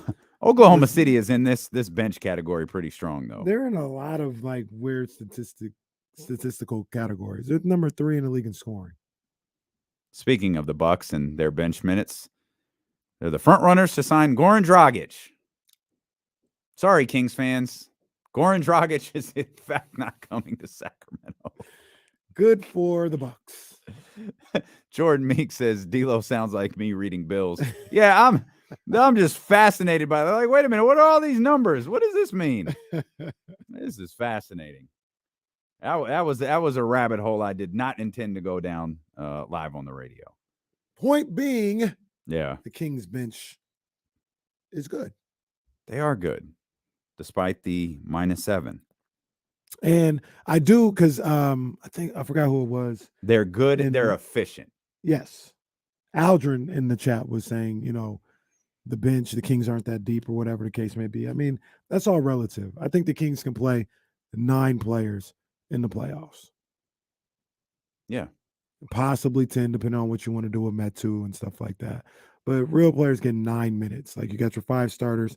I think Davion, Monk, Lyles, and I would find my minutes for TD in the playoffs. And you'd be good. All of those guys can go for 25 plus. Yeah. I think Lyles there's a lot is of playing the 5. This is what I think can see is that. happening. And then you just kind of switch out between Keegan and Domas and stuff like that. But I don't know if there's many other teams in the playoffs who can say that. Like, all 9 guys that you put out there could drop 25. And that goes to what Kevin Durant was talking about one time in that Etc's interview way back when he was with Brooklyn. Way back when he was with Brooklyn. Right after the Kings blew Brooklyn out. Right. Yeah. He was like, bro, like, what do you do? Like, how do you guard those guys sometimes if everybody's cooking? Because you got to respect everybody. Which is what he saw. He saw everyone on the team cooking, which hasn't happened a lot this year. No. But the thing is, again, everyone was cooking that night. Like, you get 3 guys. Right.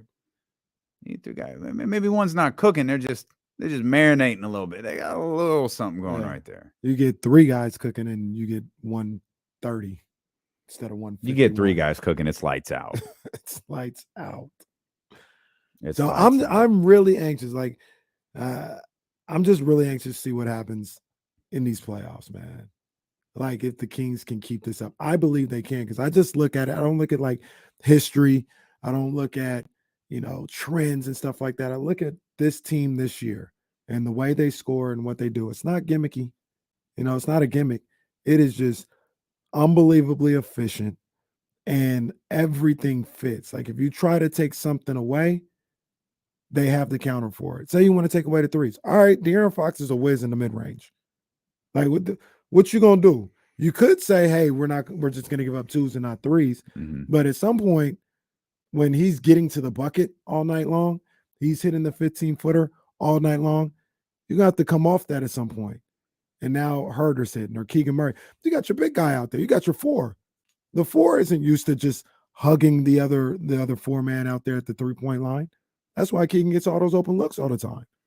So, or Sabonis, you going up, let's say going up against Dallas. Who gonna guard Sabonis?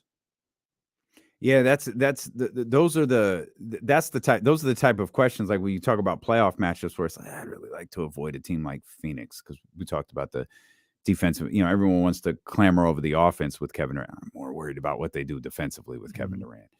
But Dallas, through all of the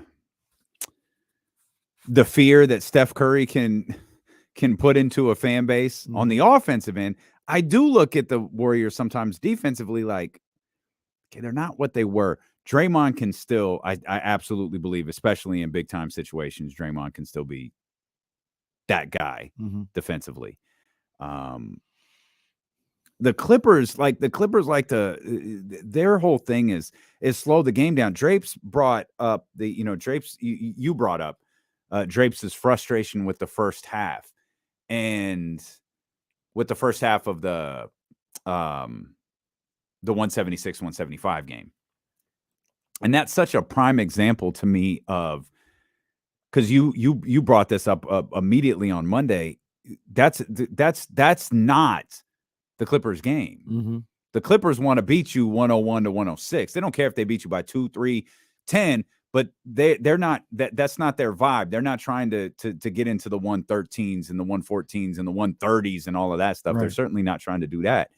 So the fact that game was 80-76 after a single quarter, you had a championship coach with a championship player, with all NBA players on that team, and the Kings roped them into playing their way for the entirety of the game. If they were playing Clipper-style basketball in that fourth quarter where they were turning the ball over, where the Kings were forcing turnovers, they were doing that because the Clippers kept trying to play the way that the game had been dictated for 40-some-odd minutes. Mm-hmm.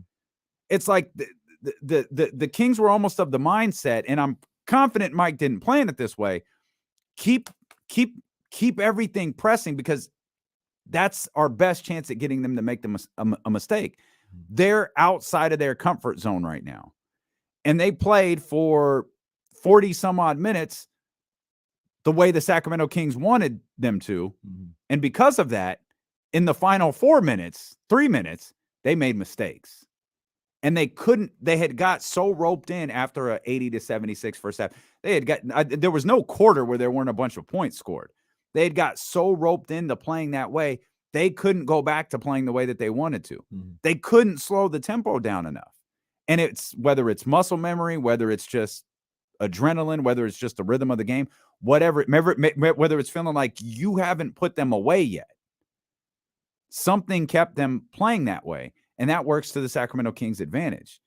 The longer a team, whether it be Golden State or Dallas or I'm going to reserve Phoenix for a minute, or the Clippers, the longer they try to play like you, the worse shape that they're in.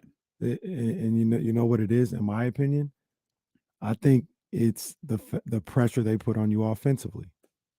Like you feel offensively, you feel like, yo, we've got to score because they're going to score. So every time you have a good look, every time you have a fast break opportunity, you're like, yo, we got to convert. Go finish. We've got to convert. It's a mental. I agree with. I 100% understand what you're saying, but I'll go back to the Malik Monk play, the one play, because there was only one where he scored 30 in the final, the 22 minutes or whatever it was. Mm-hmm. The step in three, and I think it cut it to 9, but I can't remember the exact. The step in three. They called timeout. There's a buzz for the Kings right now. Like, okay, they got a chance at this. I think the Clippers scored on the next possession after the timeout. The Kings turned the ball over. Mm-hmm. The Clippers kept running. They were like, yo, push, go. I think they scored again. And then they just kept trying to go up. That moment, the game should have been over. Mm-hmm. They should have stopped. Okay, we got them. We're back to double digits. Much like the season for time's running out. Mm-hmm. Slow down. They couldn't bring themselves to stop. They got the stop. They got exactly what they needed in that moment. I think they got 2 of them. Yeah. But they insisted on continuing to run. And I remember that moment, and I think just how I feel, I think it's one of those things where like you can never have enough points against these guys. You got to keep your foot on the gas, because if you don't, they're going to score. You better make sure you have your points. And I don't know when the time is where they feel comfortable just walking it up. I mean, to a certain degree, they tried to do that. De'Aaron Fox picked his pocket twice, or picked his pocket, then an ill-advised pass. Like they were in the half court at that point, but the turnovers happened, and then they got you panicked and frantic, and then Ty Lue had that stupid look on his face. The Paul George play wasn't in the half court, was it? Yeah, it was in the back court, but they took the ball out. De'Aaron scored. They took the ball out. De'Aaron had full court pressure, but it was one-on-one. Okay. And Paul was trying to, slowly get the ball up court. He got ripped. Then they came back down court, and De'Aaron was guarding him again. Paul was in the half court, and he was kind of off balance, made a pass. Keegan picks it off. Now all of a sudden it's a 5-point game, and then the offensive foul happened. And then Ty Lue had that stupid look on his face. Yeah, he did. Wipe that stupid look off your face. Yeah. So I could be wrong. I don't know. I think it's the pressure that these Kings put on you to continue to score, because they're not going to stop. And then I do think that the Kings, we always kind of look at it and wish they do it all the time, but I do think they pick it up on the defensive end in the half court from time to time. I think a lot of the times when they have problems, it's in like semi-transition, like don't stop the ball, bad rotations, things of that nature. But when they can, especially late in games like that, when they can lock in, I think they do a decent job. I don't disagree with that. I think how often do they lock in? 'Cause I have annoying plays in my head, and I'm not picking on them. Mhm. I have a bunch of Kevin Huerter plays in my mind where they're in the half court and Kevin Huerter's feet are like glued to the ground. Yeah. Tuesday. I don't mean to pick on Kevin Huerter. Like there's plenty of plays that you can point out where that happens. And I do not have the eye that you have. You have the eye of every coach, player I've ever watched basketball with. I don't have that eye. So I try not to be critical of what I see on defense, because defense is, let me rephrase that. I try to be less critical of what I see on defense, because so often defense is based on what someone else is doing. And I was critical of something once, and a coach told me, you'll never guess which one. You don't know what they were, but like that might have been the play. Like that might have been what that defender would, that might have been what that player was supposed to do. And he expected someone else to be there for them, and they weren't. So while it looked like, and I'll say Kevin Huerter, while it looked like someone just ran past Kevin Huerter may have expected someone to be on the outside, but they weren't. Right. And that's why I think, with offense, we can watch movement. We can watch movement. Oftentimes on offense, we can watch body language. We can see who's actively involved in something and who isn't. That hasn't been a problem this season with the Sacramento Kings, but you could see it. You could see it across the league. Defense, I think, is harder to get a feel for because you don't know what the call is. You have a far better recognition of sets and movements than I do. So I try to slow down my heavier criticisms of the defensive end, because sometimes it wasn't the guy who got blown past who missed the assignment. Right. It was somebody else. Right. And also sometimes it's almost not a missed assignment. It's like they just made it. We saw it a lot in that game on Friday. Remember when Kawhi caught the pass and in midair did a 360 and passed to Batum in the corner for an open three? They stopped the ball in the middle. He was just that much quicker to make the next play. Sometimes it's that. Sometimes it really is just bad defense, though. Sometimes it's like, hey, you didn't do your job. Sometimes it's exactly what it looked like it was. Sometimes you don't have to think very hard about what just happened. Sometimes it was very clear. Well, this was fun. It was old days. We made throwback. We made it 2 days with no Kings basketball. I'm tired of it. I need Kings basketball now. Well, we got it. We got it in high form. Trista Crick's going to be with us tomorrow. James Ham will be with us in studio tomorrow. We got a game day. So James will be with us. Will Z will be with us to preview the game as well. If you're listening on the Odyssey app or on ESPN 1320 or on 98.5 FM HD2, we have got more Kings basketball on the way for you. We've got Sara Hodges on the way. We've got Kyle Draper on the way. We've got so much more Kings coverage ahead here on Sacramento Sports Leader, ESPN 1320. Go Kings. I couldn't stretch it, man. Sorry. I was like, I got into this too quick. Sorry. I got into this too quick. We're getting out. It's over. It's over. Can't hold it. Jesse said, okay, we got 30 seconds. I'm like, nope, we got about 10. I was like Eddie Murphy and Boomerang. Don't move. Don't move.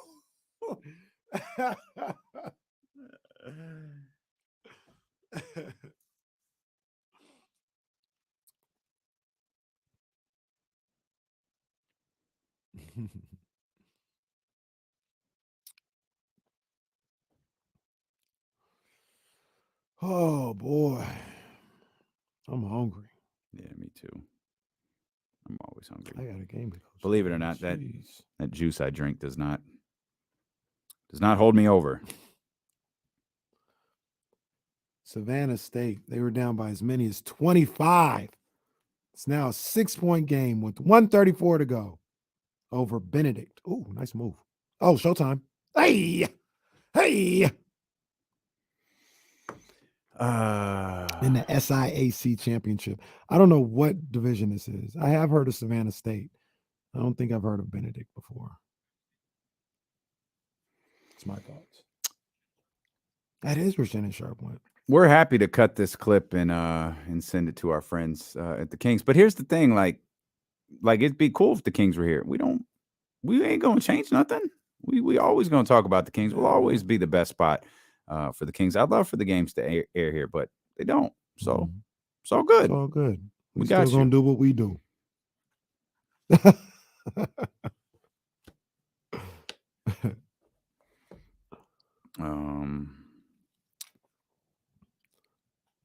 ASU upsetting UCLA tonight, huh? Okay.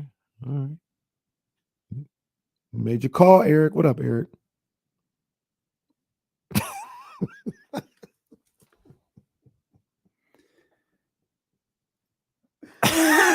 Okay. Dr. David. Everybody go home. Dr. David ended the show as the show can't really end till Dr. David sends his Facebook message. So we're gonna get out of here. Can you go? Are you done? Can you go home?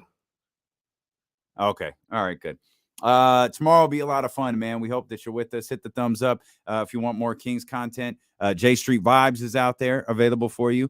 I did Locked On Kings with Matt George yesterday, and Corners of the Culture is out. So go subscribe to that. Take a listen to those podcasts, and that'll hold you over till tomorrow, man. We appreciate you guys. Thank you.